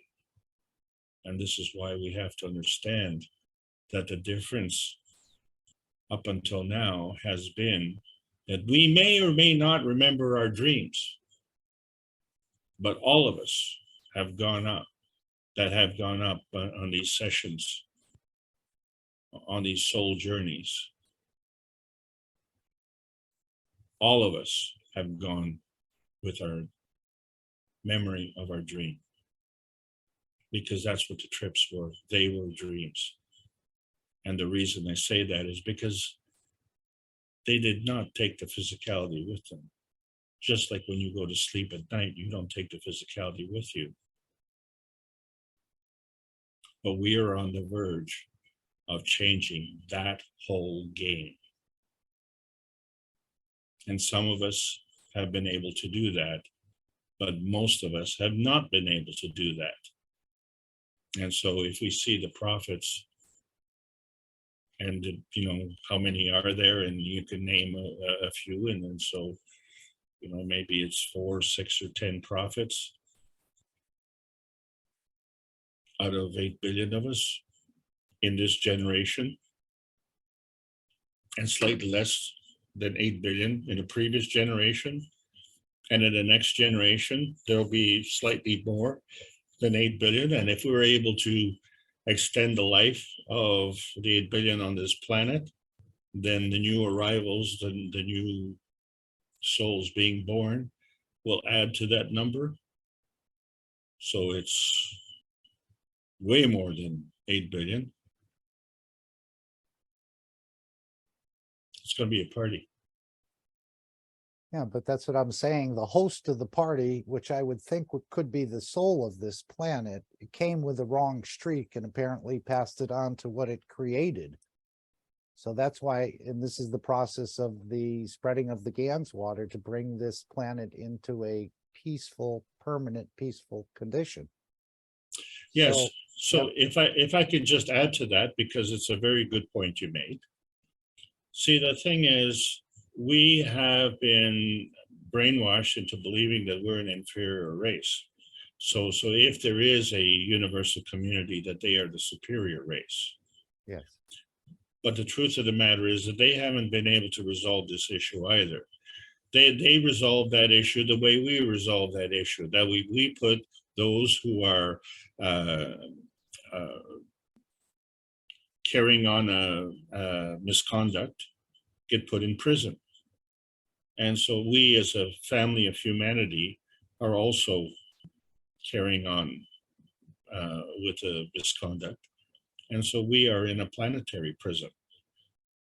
That, the idea is, I guess, really just to contain the malady or the cancer. But it doesn't resolve the issue. And so dwelling on the problem doesn't solve the problem. Dwelling on the solution solves the problem. So the first thing has to do with our awareness. And so we see that the prophets were able to do this because they did things that were unexplained. But then we had to decide, well, who are the genuine prophets and who are the false prophets? And so we see that there are different energy levels, and we find that in some of these energy levels, they create an area of superiority. But when we get to the soul level, that is an area of equality.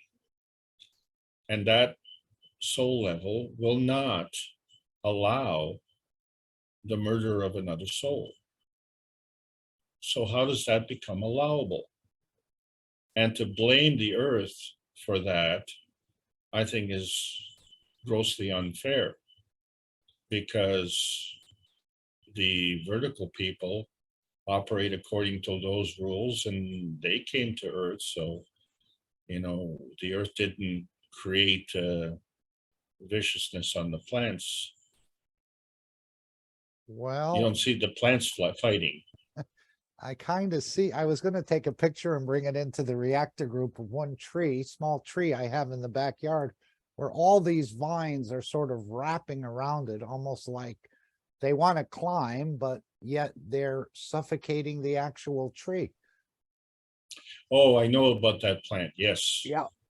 And I'm Yes. thinking, gee, I thought they were rather peaceful, and this is what we're trying to become, more like the vertical people. Maybe they haven't completely gotten it yet. They will crowd out other plants and so on and so forth. So I was going to take a picture. We'll discuss it in the reactor group. No, but it's true. It's true, because one of the weakest plants that we have on this planet is actually grass. And yet in our cities, we like to have a lot of grass, but you can see how fragile it is. When people walk on it, they kill it. And then, we do get dandelions and other weeds. And so in that regard, based on the field strength and the positioning, so that this is what we see as a contest.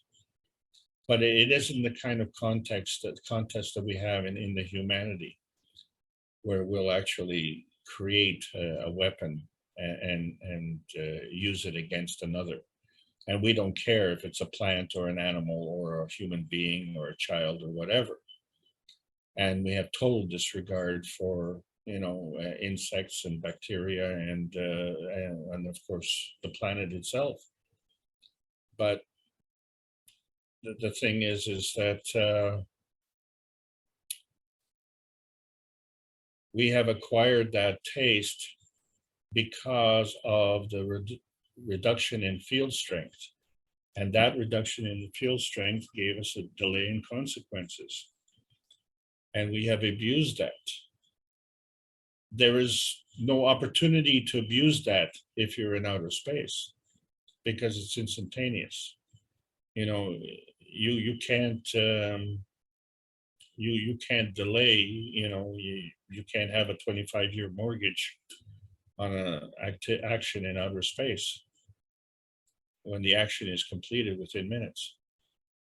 So, it's a whole different set of rules. So this rule didn't even exist in outer space. And frankly, the outer space community, the universal community, wasn't able to handle with that also. So they're doing the same thing we're doing and creating a prison. Well, but in effect, there are no prisons in the universal community other than Earth space, because they don't need it. They follow the universal laws. They work on the universal principles. And it's us here, because of the delay in consequences, we work on man-made laws. That's the only way that we can supplant it, because we really can't. We were born under universal law. We die under universal law. We transmute under universal law, but we live socially under man-made law. This is an anomaly. And so we do this by forgetting our dreams. It's our dreams that brought us here.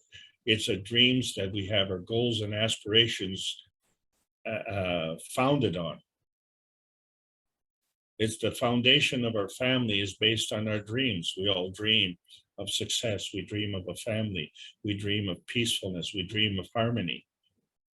Why are we not fulfilling our dreams? And why are our dreams conflicting with another man's dreams who fundamentally has the same dreams that we do, but, is dissatisfied because they want to impose on our dreams. And so we have this friction. And to promote that friction, we say that we are inferior. I say that we're superior as a feature. This is a new feature. Because I don't remember before I manifested into physicality. I remember after I was born. And so after I was born, hello, as a new feature, look at, I can see, I can touch, I can hear, I can talk. As a matter of fact, I could talk when I first remember, but I don't remember how I learned to talk. So how did I learn? Did I have to learn by remembering? Or was it instinctive? Or was the learning instinctive? Well, it had to have been, because I don't remember, and yet I did learn. So we can learn without remembering. Well, now maybe it is emotion. Well, of course it's emotion. And so now we have a new feature. We can dream with memory. And in that process, we can then move our physicality. This is new. This is a transmutation. And we need to do that according to universal laws, because what precluded the ability to do that has been our dependence on man-made laws. And man-made laws are, well, man-made and quite limited. I'll leave it at that. And maybe I'm reading the vine and the tree wrong. Maybe the tree is given permission, or the vine asked permission if it could elevate its structure using the structure of the small tree. So as we know, the soul was a total giver, so maybe it didn't mind at all sharing. Well, this its is a very structure good with point. another. Yeah, This is a very good point you made, because the plants position themselves based on the relationship with the earth space. So all the plants have an affinity for a certain earth element. And so if that element is not there, that plant won't be there. But that plant can't always have the 100% benefit of all the elements that it needs. This is what limits the plant growth. This is what limits our growth. So it's like saying, well, Mark, did you eat everything that your body needed? Well, the first thing you'd have to know is you would have to know everything that your body needed. And not only that, you would have to know it at that specific point in time. Because depending on what you're doing, you are consuming different kinds of energies. And so you're consuming different kinds of elements. So that needs to be supplemented. So this is why the sun broadcasts all the energy that you need, and you take what you need. And then as you grow, you're able to emit as well. And so you become part of the whole process, and you need to emit, because if you don't emit, you will deteriorate. So that whole process will continue. So as you said, then that plant gives it permission, because why? In that particular location, that new plant that is suffocating it out actually is responding to the demand of the earth space and saying, okay, you know what? Thank you very much. You've done a good job, but here's another plant that can do a better job. And that's exactly what we want to do. So, you know, today of this class, I'm the teacher. But tomorrow, you know, I will graduate and I will move on, and another teacher will come to replace me. And this is important. We need to do that. That constitutes growth. So I need to step back and allow that to happen, don't I? yes, it's a hard understanding, but I think, again, as Mr. Kesh said, to elevate, to give your soul to the others, even though they may become higher than you. And Right. yeah. Yes, that's part of growth. So this is why when you go to sleep, the proof of concept is you don't wake up as a baby again. You're not, when they say, oh, you're reborn, oh, I got to go buy the diapers again. You threw all the diapers out yesterday because you grew. You know, it doesn't work that way. So that's the whole purpose of the dreaming. But now we can do, this is the new technology. We can dream with our memory. This is a key point. It's not that we don't have memory. It's that we can't remember in the way that we define it. So there's a physical way to remember. There's an instinctive way to remember. Either way, it's memory. And that's the key point. So because we were born with all the assets that we had. So we were born with a memory that, well, hey, we need legs, we need arms, you know, we need a stomach, we need kidneys, all of these things, and everything goes in its proper place. Well, who did the organizing? You know, who is that competent guy? Give him a raise, you know? And yet we discount this. Oh, you know, it's a dream. I don't know. You know, forget our dreams. They don't matter. Well, they don't matter to other people, but they sure matter to you, because your dream is exclusive for you. That's the point. And so if you didn't need to dream, you wouldn't dream. You know, there is nothing that you have that you were born with that is useless. Nothing. Okay, thank you. Excellent answer. Dean has a mic and I think he's ready to use it. Oh, here I go. Hi guys, thank you, Alex. Thank you, Mark. I was going to comment on something that that Alex was speaking about when he was talking about and you was talking about the seeds and the you know, these plants that will take different positions, and that they will either mature and grow or take the other light of the other one.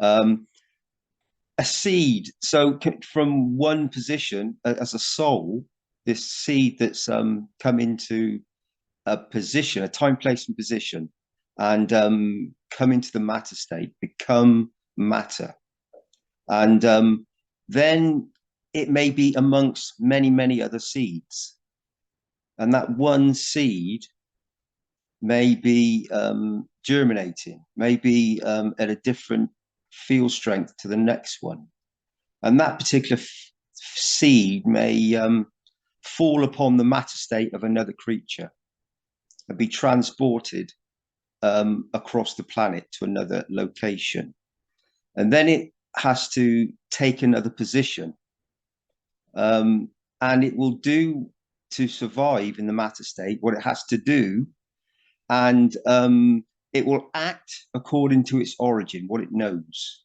its understanding, and it will use the environment around itself to grow and take the energies, receive the energies it requires. And when it does this, the other plants and souls around it will think it's unusual. It speaks another language. It's an alien, or it's not from here. We don't know it. What is it? And yet it has exactly the same function as them. It needs the same elements. It needs the you know, the light, you know, the waters. It needs all the same elements, you know, the earth sometimes to grow, and it receives from the universal flow. As we know, a vertical friend grows up, takes from the environment, the structure around it, and then creates another flower or a blossom, a fruit that has another seed, and this falls back down again, and then the whole process starts again. And that's one tiny seed that had a particular journey. And if we go back to the beginning, there may be within that structure of that seed, there may have been countless thousands, millions of others, all have their own little journeys in different locations, and some of them all get put in a line in a field, and they grow exactly the same, very determined lines and growth patterns, and experience the same. They all have their own experience, but it's very similar. And then you get the odd one or two that, for whatever reason, they're a little bit more boisterous, and they grow quicker and stronger, and we don't know why, but they just have this ability. They have this field strength, and I think it's the same for a soul that's present anywhere. We've spoken about souls that are causing certain conditions. According to their understanding and their experiences, they're doing what's right into their understanding. So for them, they are that seed that's growing stronger and harder, and they think, well, the rest is, you know, I'm just trying to do what I do, and I have this intention to take more. I need more.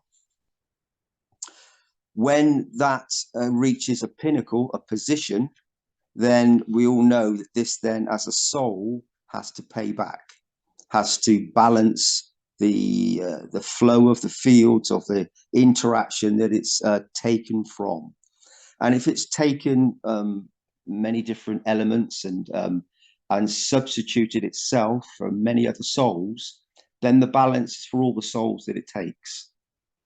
So whether it's a seed, a human being, a soul of physicality, a soul, all creatures created, it's the same thing.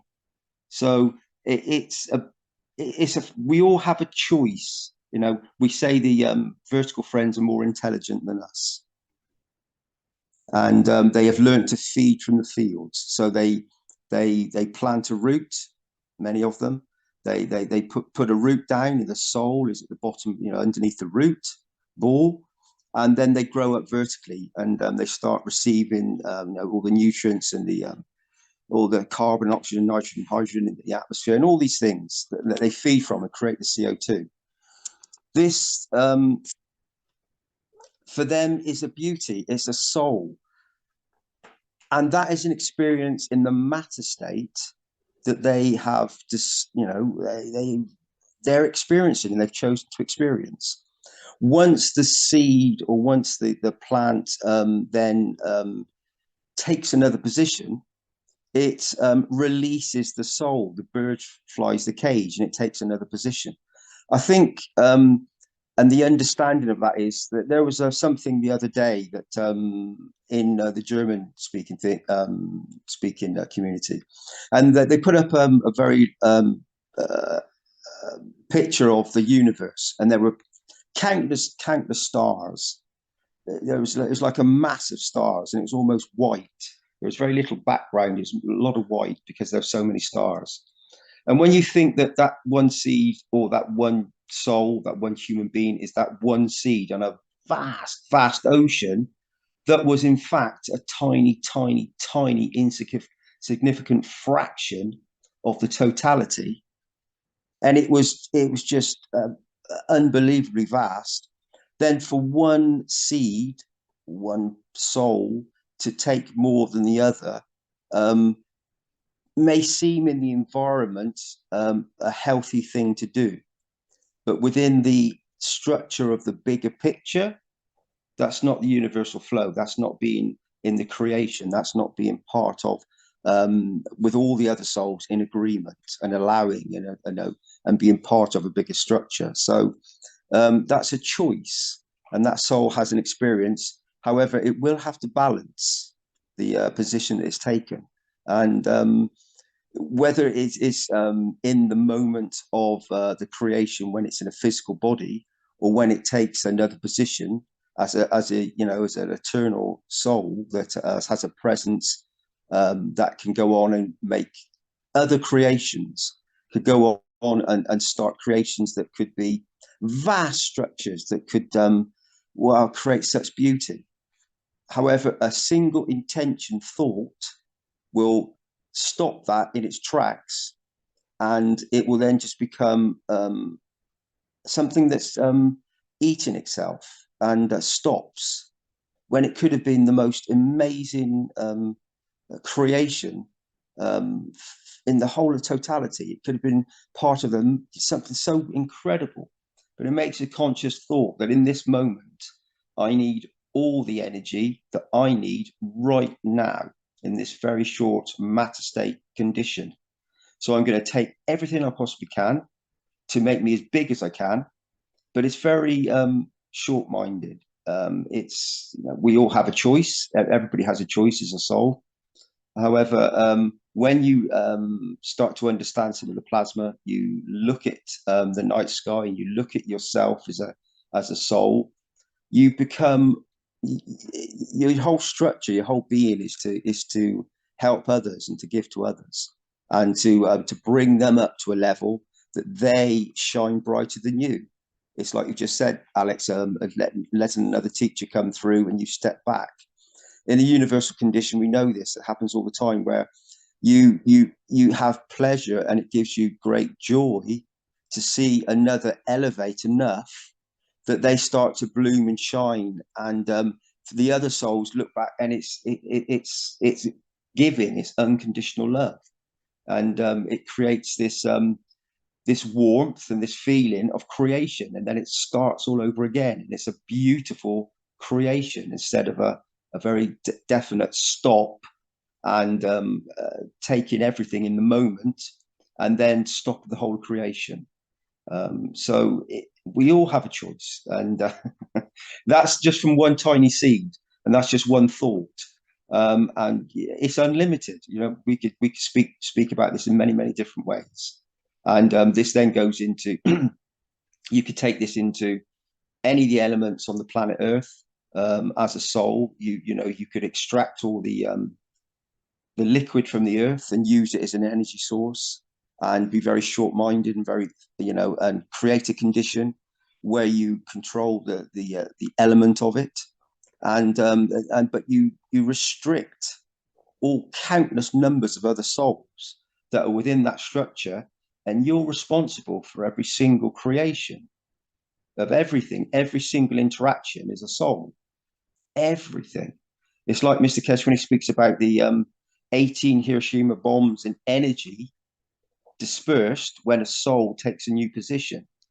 So when you're balancing this condition on a regular basis, and you're interacting in your time, place, and position the best you can in the matter state, and trying to create beauty. However, with your thoughts and intentions and your actions, you can greatly enhance this, and you can change and affect other lives and create such wondrous beauty. And it is your choice. It's left or right. It's do I in this moment, do I create, or do I stop the process?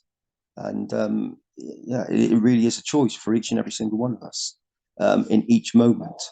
So enjoy. Anyway, that's some thoughts, Alex. I don't know if you want to come back on any of that. Can I repeat one old story? Yeah, please, Go ahead. please. Yeah, please Go do. ahead. I think so. I talked here long time ago, and Bengali teaching too. So the thing is, sometimes I go out of body accidentally, sometimes willingly. So that happened one day, and then that was suddenly happened. So I was like not meditating, but meditated mood. So my eye was closed, and then suddenly I felt I am not here. So I'm in the sky. I'm cloud, not him. I didn't see my body, but I'm moving like cloud. So I'm moving round and round, long area I'm moving. So suddenly I felt there is a lot of other soul. I didn't see anybody, but other cloud is coming with me, and they are moving with me too. So this is happening, and I'm moving faster and faster now.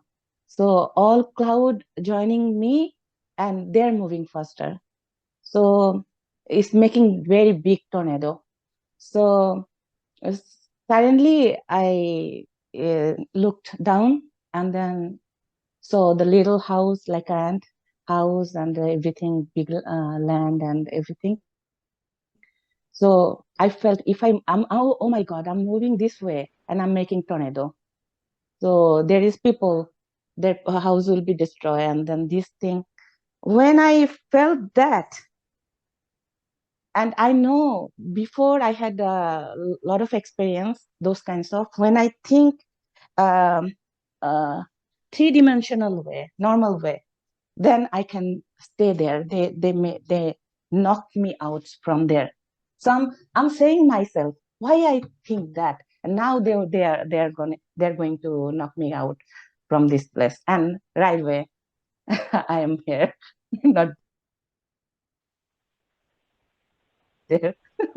So Yeah, that was I'm repeating that story again. That was instantaneous, right? Yes. So I'm repeating that story because I understood here emotion in the art, our regular 3D life emotion, and then other layer emotion is not same. When I thought about this emotion, then I can stay there. There is less emotion and happiness, different kind of feelings. Their feelings and their feelings, there is difference. So I think so. Right now I understand.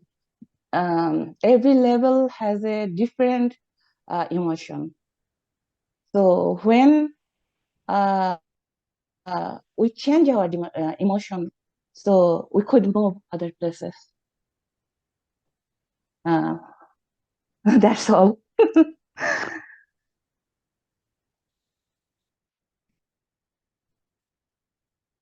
think we'll have a lot of stories to tell when we do manifest in another location and come back, or just perhaps visit the universe on the energy level and share what we seem to learn or understand about it for the others.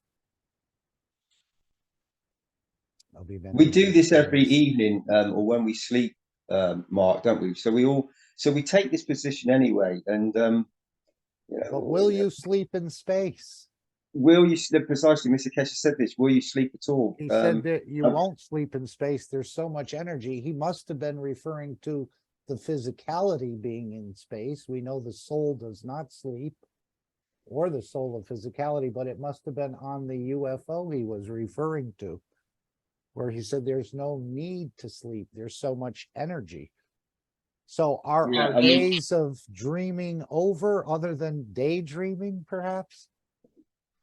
yeah, I suppose so. I mean, we know that Mr. Kesh works very diligently and very hard for humanity and all the creatures created to elevate and to bring about a condition on this planet. And he has he works, very, very long hours, like extremely long hours, and he's done this for many, many years. So obviously, Mr. Kesh is receiving energies to be able to sustain this. And yeah, when we take a soul position, when you're dreaming in the dream state, which could be the reality state, does it seem like you need energy? Do you when you wake up, do you feel exhausted? I suppose depending upon the dream, the reality that you've had, possibly if you've been doing a certain thing. But if whenever I dream, if I do wake up, I don't feel exhausted. I always feel, I don't feel like I've lost energy. So in that position, then you're receiving everything you need. It's that you're being fed, you're being you're receiving everything that the soul requires as an energy pack. So yeah. And Go ahead. sorry, my understanding, if you go outside from this level to higher level, that level is lighter, so you get energized. And if you go to the dense places, maybe lower dimension, you can say, so that time you can lose energy. It depends which level you go and where you go and how you go. Because when I was younger, I think so. I talk before indirectly, not directly, a little bit about that to you guys. That is, I used to go denser places to save some people. So that time I didn't know what I'm doing. I thought it's nightmare, but it was now I know I went out of body to help other people. So that time I used to lose a lot of energy. When I woke up, or when it felt I was in the war and I am ruined and I had no energy all day. I felt very tired. And so that's why I know if our soul go to the denser places, then we lose energy.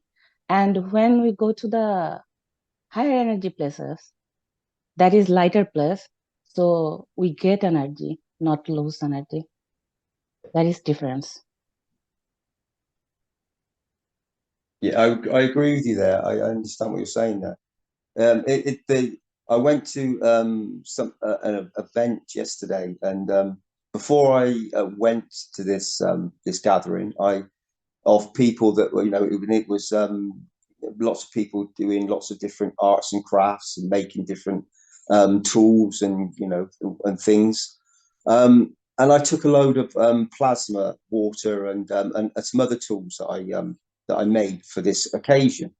And I set an intention to create and have other souls that I would meet that would be in resonance and would create something wonderful. And certain people showed up, certain souls that made. There was one story of somebody that was they had this very big thought that came to them that I have to do something today, and I have to be somewhere. I have to do something. It's very important. And her partner said, "Well, this event's been shown to me," and she said, "Yes, that's it. We've got to go." And I met these people, and we had a great conversation. And we're going to meet again, and we're going to do this creation. So the souls of my intention met, and this was just one. There was others as well. And we formed a little soul group that will meet and then start creating again. I interacted with them on the thought process on the plasmatic level of creating. I took along some tools with me. So I had some GANs, and certain people there, they were holding the GANs. And this one particular person that I've just spoken about, who said that she had to be there, she was a nurse. And she'd been interacting with a lot of souls, obviously. And she held this bottle of CO2, and it physically made her shake. She was like, "Whoa, what is this?" She couldn't. She was almost dropping the bottle where it was making her shake so much. It was so much energy going through her, and she understood it, and she got what it was. And then I spoke to her on the next level, which was given to her soul. And I made some tools, a tool out of some zinc wire, very high quality wire, and twisted it in a certain way. And I dipped it in some GANs and stuff, and I nano-coated it with a thought. And I gave her this, and I said, you can use this to help you as well, because I used it myself, where I put it on my forehead, and I just relaxed back, and the texture of it, the element of it, just sort of melted, not physically melted, but when I've left it there for a little while, there's such a big resonance that you didn't feel the metal anymore. It was just very emotionally stabilizing. And so I gave her one of these, and I know these interactions are they're a higher level. She received a lot of energy, and her husband, a partner, her husband, he interacted. He didn't feel the GANs in that way at all. When he didn't need that interaction. He didn't sense that, but he understood the plasmatic condition.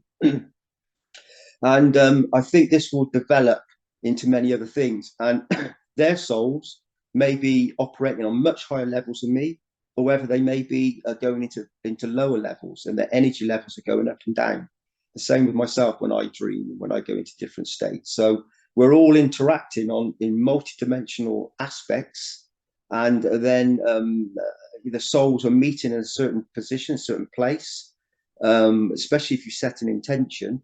And then the energies are starting to flow, And if you're depleted of energy, then the other souls come to aid you and give you this energy, and give you what you require as a soul. So you elevate and come up, and you receive the knowledge. So it's if you understand what I'm trying to say there, I think it is what you've just said. It's just in another way. Yes, yes, yes. And seeing stuff like we're talking about dream. There is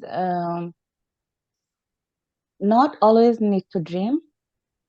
There, we know we have everybody have dream. Everybody see dream, and there is a lot of way to see, not only dream. We can go out of body, and another way we can see, we are staying here, but sometime I before talk with Mr. Cash about like all kinds of durbin, binocular. I'm here, but I am seeing from far away to like a binocular that way, and sometimes it's happened like recently one day happened this one. I took my little daughter to the school. Most of time it's happen early in the morning. So I drop her in the school and then come back, and then I'm laying and then I'm moving my feet. I most of time when I work I move my feet. It's my habit.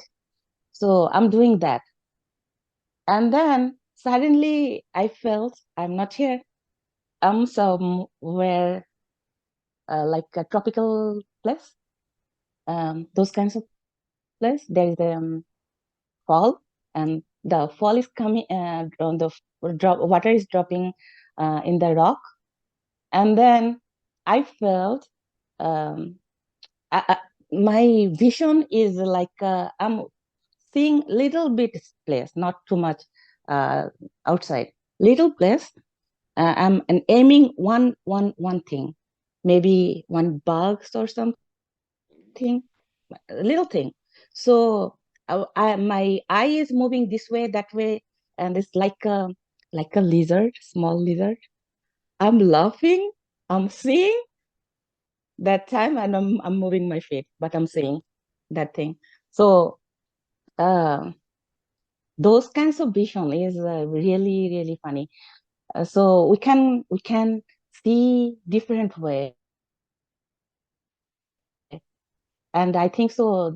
Those are different level of lightness.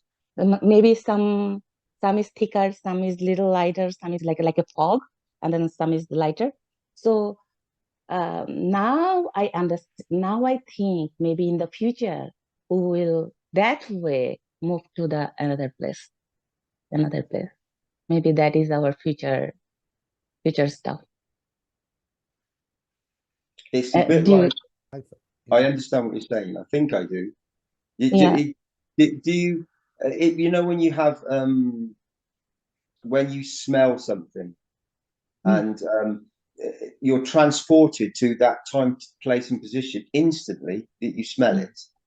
Yeah. And it could you all of a sudden you lose your you may retain your body, but sometimes you lose your the aspect of what you are physically, and you just see a location, and then you there be any form, shape, or form to be part of anything. Like like a clear picture, like a television. I'm seeing something. Yeah. So maybe maybe future we will teleport this way. create the picture, or the although there's going to be lots of places that we don't know the picture. So I remember Mr. Kesh speaking about there will be places on Earth where you will go to learn the environment that you're going to transmute to. So you learn how to be in this environment, and there'll be like holiday destinations where you will go and you'll experience being this entity, whatever it is, in this location, and experience it. So when you get there, you know how to operate. I think this is more in the matter state, but I think it may be relevant for some of us.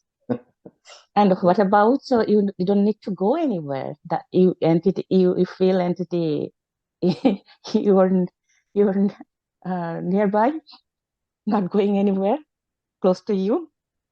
What about that? Yeah, exactly. It could be happen. It happened It to definitely me. will happen. This is Not will ongoing. happen. It is happening.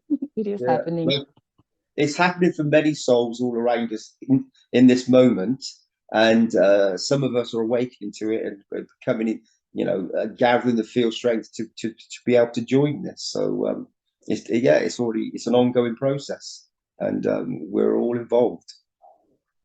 And whether it's Yes, one yes. cell of ourselves, or whether it's our body, or whether it's humanity, or whether it's the planet as one cell, part of a cell.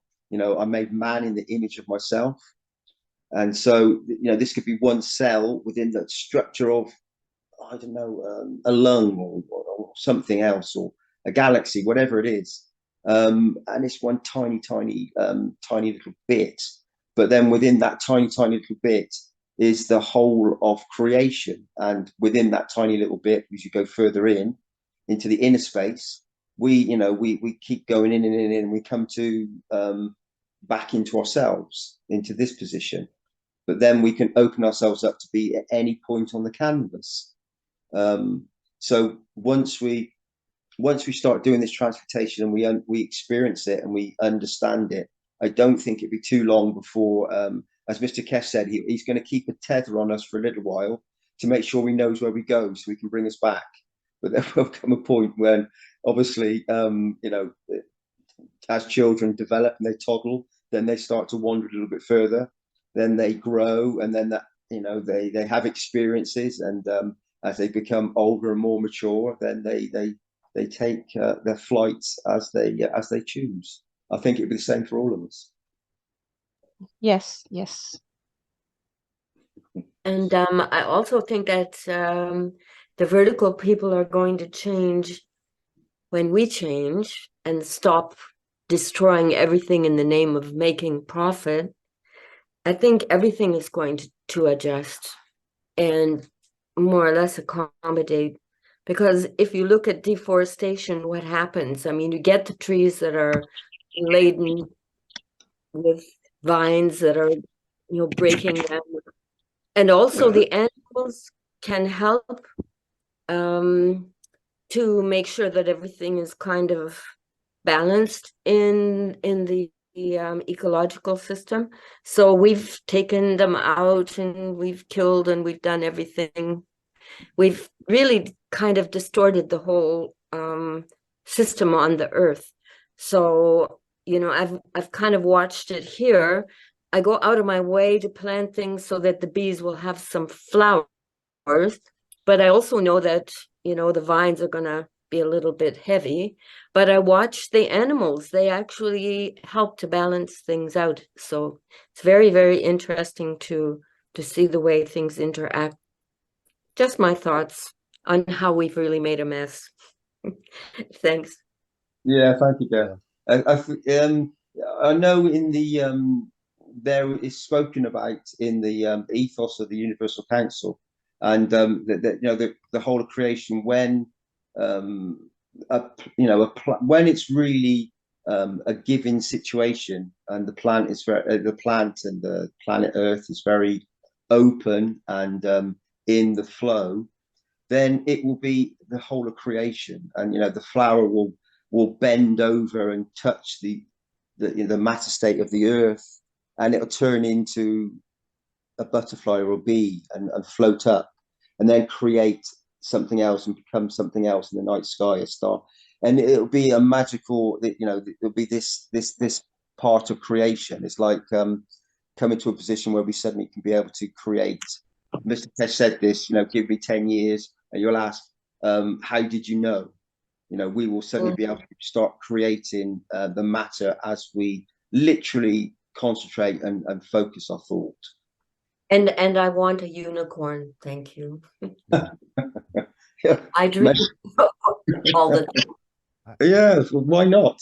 Of course. I see Make it Carolyn. a beautiful creation so we can all enjoy. I think Carolyn wants to add something here, perhaps. I see her mic came open.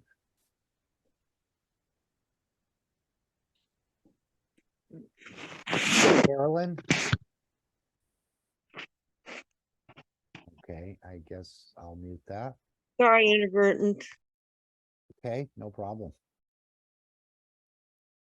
I'll do many inadvertent things. It seemed to me that we're going to exist through this fountain of youth, but we're going to be mostly in the dimension of Mitra, or the dimension of the physicality. He said you must take the physicality with you to create in a certain position.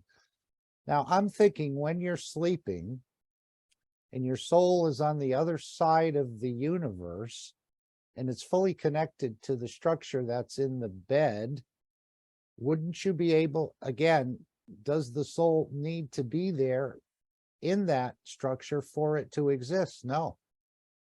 It's connected to it. It's aware of what's going on with it. So couldn't we create many different structures around the universe connected to your soul, but not have to actually be there in it?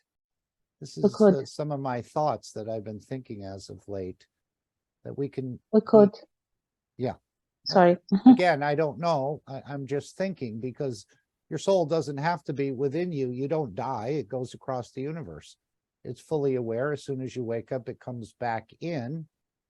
But again, if you're connected on that highway, that hydrogen highway, you could be instantaneously in many different places, depending on if that structure needed you to be there.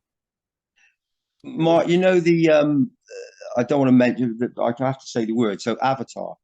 So there was a physical body, and then this person was going into another time, place, and position, having an experience. So if we reverse this thought, where the soul is the avatar, and then it transmutes to go wherever it wants and creates the physical, if it decides to, and has the experience. So this is, you know, the soul can be in a position and can be, you know, in a position in a space gap, and it can be nothing, which is everything. And from that position, it can then be an avatar that could be anything, anywhere. Just a thought. Yes, and not a thought. I experienced that.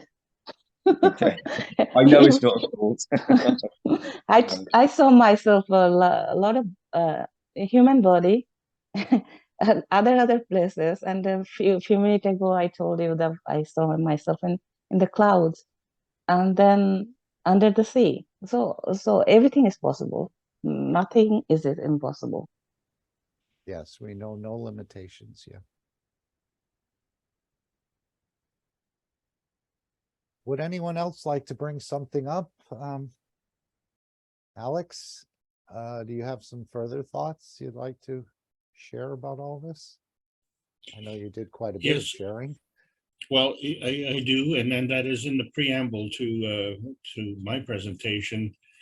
You replayed something that was said on Thursday, and then that is that there's a missing link and there's not incomplete teachings, and that was mentioned as still existing, and it becomes a challenge for me to carry on with this, because I don't have those missing links either. so you know, how do we carry on with this connection? So we're at the end of the inner space series. We are definitely moving into the outer space series, and it becomes very important for us to understand the difference. And so the reason I've concentrated on that is to segregate the physicality from the plasma reality, and to be able to identify which is which, and to understand how we can transcend and transmute ourselves between those states, which is the outer space reality. And so I'm looking forward to getting into the intermediate outer space next week. And I want to thank you all for allowing me to keep presenting and, shall we say, daring to go where others refuse. Many souls have gone before, so I'm going to lean on their knowledge, and I'm leaning on your support as well. So thank you all for making this all possible, and I look forward to the next exciting adventure. Great. Would someone else like to offer something? Food for thought, perhaps? Something that's been on your mind about this knowledge, about this technology? And again, I agree, Alex, it's hard to teach when we don't really fully understand the totality. And there are some missing links and missing pieces and knowledge that hasn't been shared with us. But again, we're sharing what we think we understand. And that's, I think, the way Mr. Kesh has put it on a number of different occasions. And there's nothing wrong with that. You're sharing what you think you understand, because that may be a key for someone else, or a bridge for them to make a connection as well. We never know what the words that we're sharing will touch now or touch perhaps in the future time.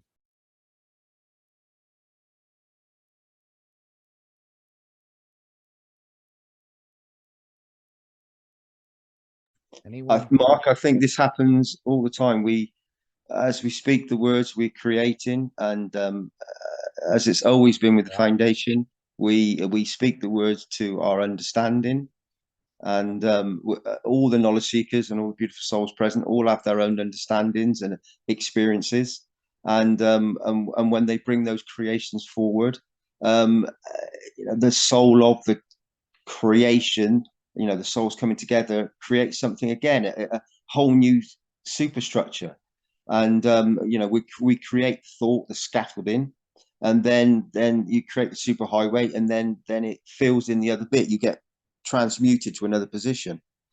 So it's a constant evolution of transmutation of the process, and it's never ending. It's anything and everything that comes into it gets accommodated and then opened up. And this is why in Mr. Kesh's lectures, he starts off, and he used to in the older ones, he would go into a certain place, and then someone would ask a question, then he has to go off into that question for another half an hour to explain it, and then he tries to come back to the other position, and the whole structure just flows with the creation of what the soul it needs to experience in that moment.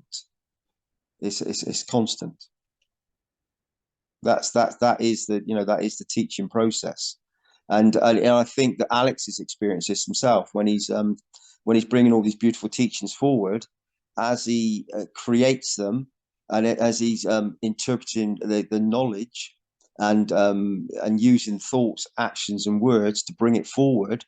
I'm sure that certain field strengths of elements of creation come to him, because he's creating within that environment where the universe will give him more to be able to expand and open it up more for others to experience and learn from.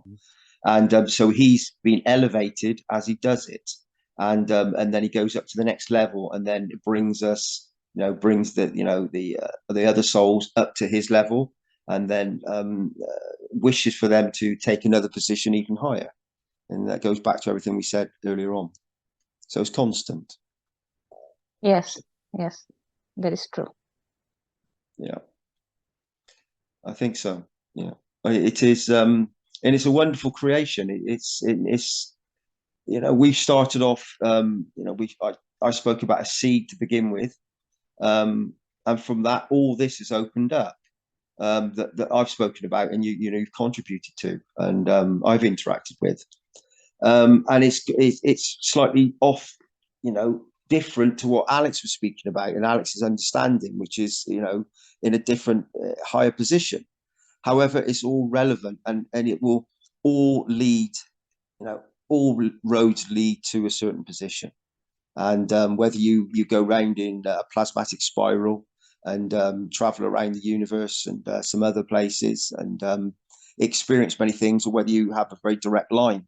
It is a choice, and also, depending upon where you're cutting the plasma, how you're interacting with it, and and as I've just explained with Alex, as he explains more and is elevated more, then he's taking ourselves, as many other knowledge seekers as souls and other teachers are within the foundation and others.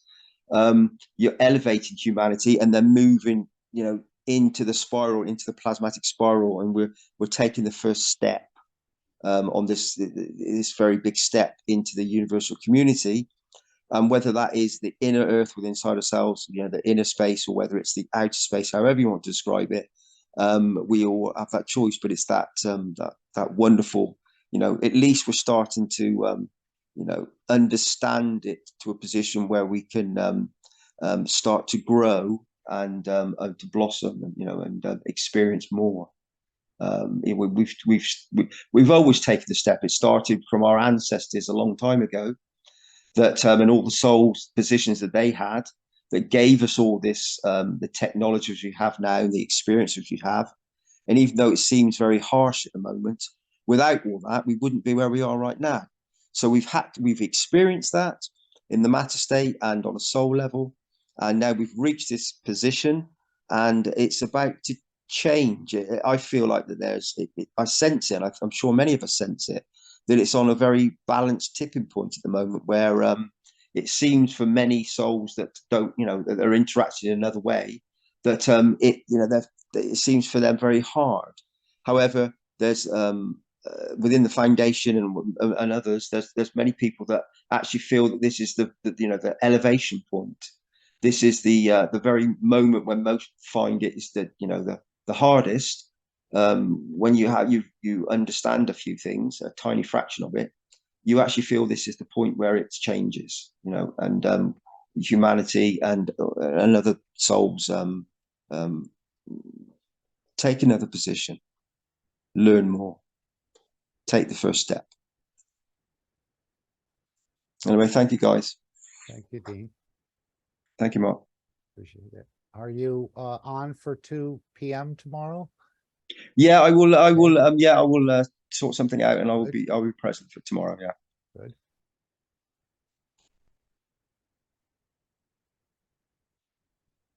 Anyone else would like to bring another topic or another point? Yes, this will continue on and on. Everything hasn't Yes. been shared. Yes, go right ahead. We are all creating, so we are all together making something. I used to, I never talk those kinds of stuff. I used to hide, and I always think before I'm getting crazy. Now, because of you guys, I can talk openly, and a lot of stuff is clear now because of you. And then thank you for And you with everything. us as well. You've shared quite a bit, and I think we've all taken some of that and understood more. I know it's not easy discussing this knowledge in a mixed group, let's say, or even around the dinner table. It's not that easy. Even Mr. Kesh has said his own family has asked him not to talk about this knowledge at certain events or certain dinners or something like that. It's, again, the people need to have a certain field strength, even though the soul understands it completely. This physicality, the soul of physicality, seems to step in and say, no, don't go there. I'm in control. So, but I think we're all getting opened up to more and more of this knowledge, which is endless. Mark. No, go ahead, Alex, please do. Okay, thanks, Dean. You understand my position, how jealous I am of the Brazilian community. They'll do a workshop and they'll have 20 to 40 people show up. That doesn't happen in Canada. But what has happened the last 2 days is I have had 2 meetings yesterday with 2 different people, and they will be showing up on the 23rd of April. Each of these meetings was over 3 hours, but it's one-on-one. So not very productive, but I think very productive, because now we're going to have the one-on-one meetings is going to turn into 3. So it's Very slow, productive. very slow, but we're making progress, and they really want to come and experience what we've many of us have already been experiencing, and so everybody's working towards making it financially possible to do that, and we'll see what happens. Very good. Is this a viewpoint, Alex? So you say it's not productive, but they're, you know, like yourself, they're a sun star. So, and the interaction could be a whole wonderful creation. So a one-on-one is, you know, taking it back to micro to macro, is the beginning, it's the creation, it's everything. So yes, that's wonderful. Yeah, and I didn't schedule the meeting. And, you know, how do you end up with an unscheduled 3-hour meeting? And it wasn't my fault. They wouldn't leave. So, you know, when we're talking about welcoming, willingness, this is the difference. It's and then their conclusion and their desire is to participate. And this has been not the first time I've tried, but we are now, I just thought it was a phenomenal breakthrough in the last 48 hours, which is between the Thursday's class and today's class. So thank you. No, thank you, Alex. That sounds wonderful. Sounds good news. Is Selena still here? Selena, I was going to ask you if you're still present. Yes. It would be nice. Can you open up what you've experienced? Can you actually go into a little bit more depth? Try to go into the experience and just talk us through it a little bit more detailed. Is that okay for you to do? I think so. I talk everything, almost everything. What you want to know? I just how so. You saying you're going through this experience as you're working and you're moving, and is this is when you're in a awake state in a position that you feel that you're experiencing this? Recently, yes, no.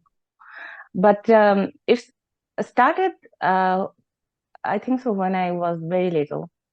So that time was dream. Most of time is like a dream, and the different kinds of dream, unusual dream.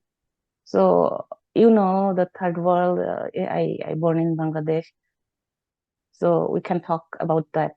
And then we are Muslims, so that is another barrier. So I can't talk those kinds of stuff, never.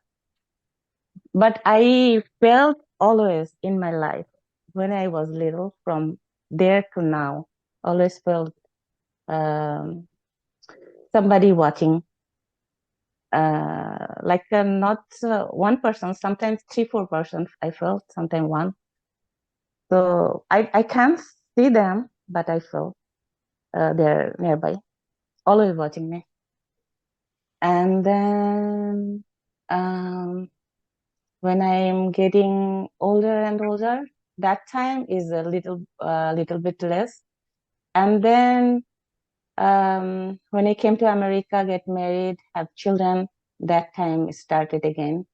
And when I was pregnant with my first daughter, older daughter, that time started very.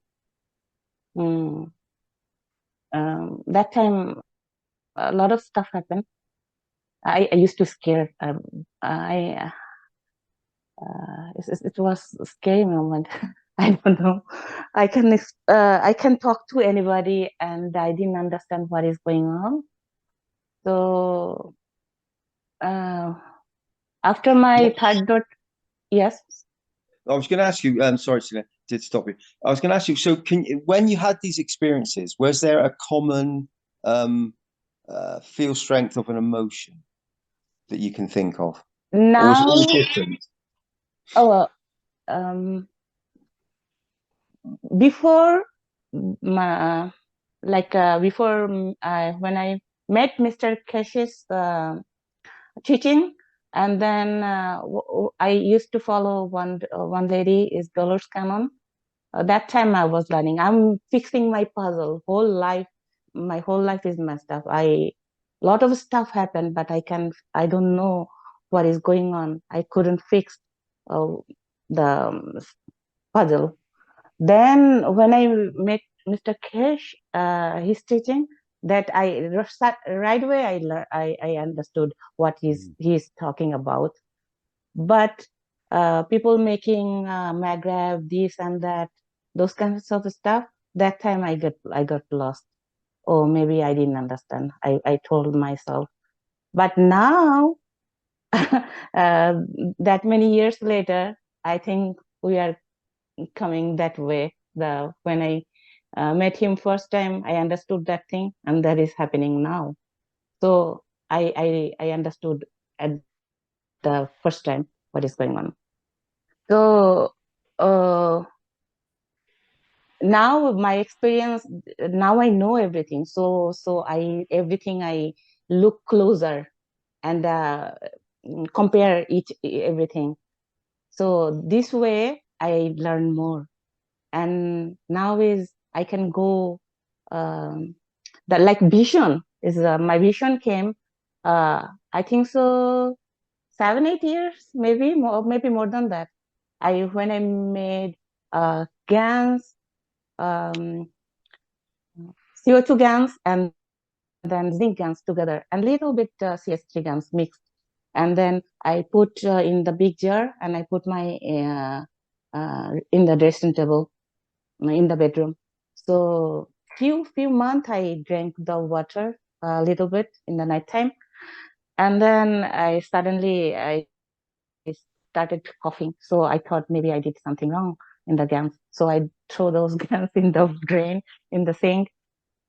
But my vision is started to happening. One day it's happened my older daughter, when she is going to the high school, the 9th grade she was that time.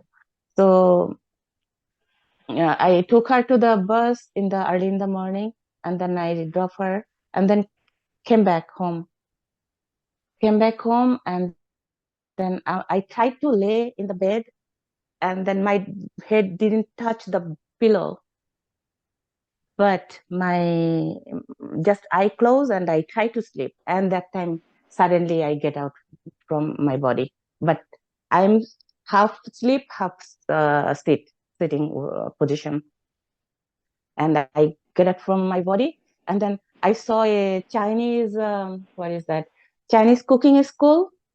The Chinese teacher is teaching, and the 10-12 students around him, big table, and then I'm seeing them like they're closer to their knee level of knee.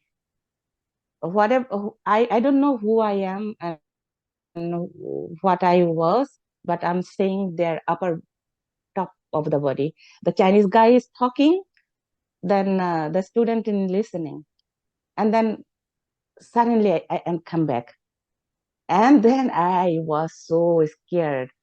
So I have duplex house, so maybe 10-12 times I ran from the top to second floor to first floor to second floor. I'm doing that. I thought maybe I got some mental problem. And then 2 days I didn't talk to anybody, and third day it's happened again. So I knew I'm having something else. So This is it's so funny. getting more. One thing I'd like to ask, Alex. Can I quickly ask, Alex? Yeah, go ahead. I love it. Can I just quickly ask, Selena? So when you spoke to when you were listening to the Chinese people, could you speak? Did you understand what they were saying, or was it No. Chinese? I'm seeing that the guy is talking, look like Chinese, guy is talking, but Yeah. I can hear anything. Maybe I don't have You any couldn't ear. hear. Okay, you couldn't hear. Okay. Maybe Sorry, I Alex. could Go ahead. be bugs or something, who knows, whatever Mhm. it is.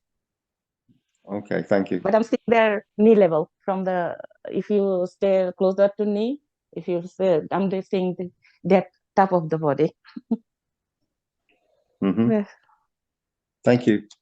All yours, Alex. Thank you, Selena. Very nice sharing. Thank you all. Yeah, I like to share. I like everybody learn something more. Mm. That's why I came. Alex, is there something you wanted to add here? No, I was just saying it's such a wonderful story. I was laughing hysterically at what she was saying, what Selena was saying. I thought it was just so precious. So, and I thank you not only for sharing, but also I've noticed a distinct increase in the level of confidence that all of you have with respect to discussing this subject. And this is important because this is a real subject that needs a mature approach. And this is how we're achieving it. And you can see the problem because so many, such a large percentage don't know about this, and they're going to go through the same thing. So they're going to depend on us to assist them, and then we need to multiply our efforts much faster. So I think with the new enhancement spaceship units, we're going to be able to get that assistance to accelerate the whole process. So thank you all. Okay, anyone else with something they'd like to share? If Hi, not, Alex. This is Anna. oh, Anna, yes. Hi, everyone. I just want to, thank all of you and Alex and the lady who just, so bravely talk about something that may be taboo for so many people. Yes, Selena, yes. Selena, I want to thank, and I just want to share that this has come as a gift for me to understand a little bit more. I never had an out-of-body experience, but I had vivid dreams since I was young, to the point that I have journals and journals of the things that I dreamed, and they are beautiful experiences.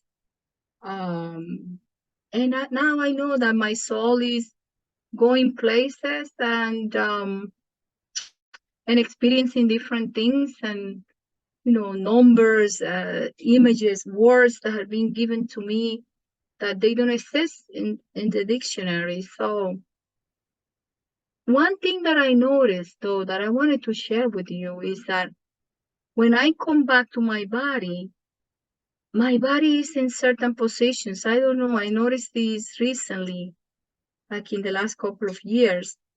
It's always even making a four, like a four position with my legs, one on top of the knee, and my hands are on my heart, on my chest, right up on top of my heart. Just notice that, and it's a very pleasant experience. The journal of the soul, as he said, like it seems that the dreams are the answer.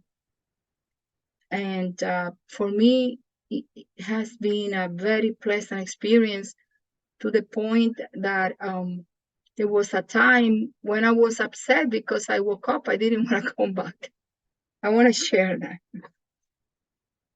Well, Mr. Kesh keeps reminding us that the dream state is the reality and the matter state is the illusion. And I know that's hard to work through in so many ways, but I think we're coming into it slowly, but we're coming into it. Wow. Yeah. Thank you. Thank you. Thank you all for being here. Thank you, Anna, for sharing.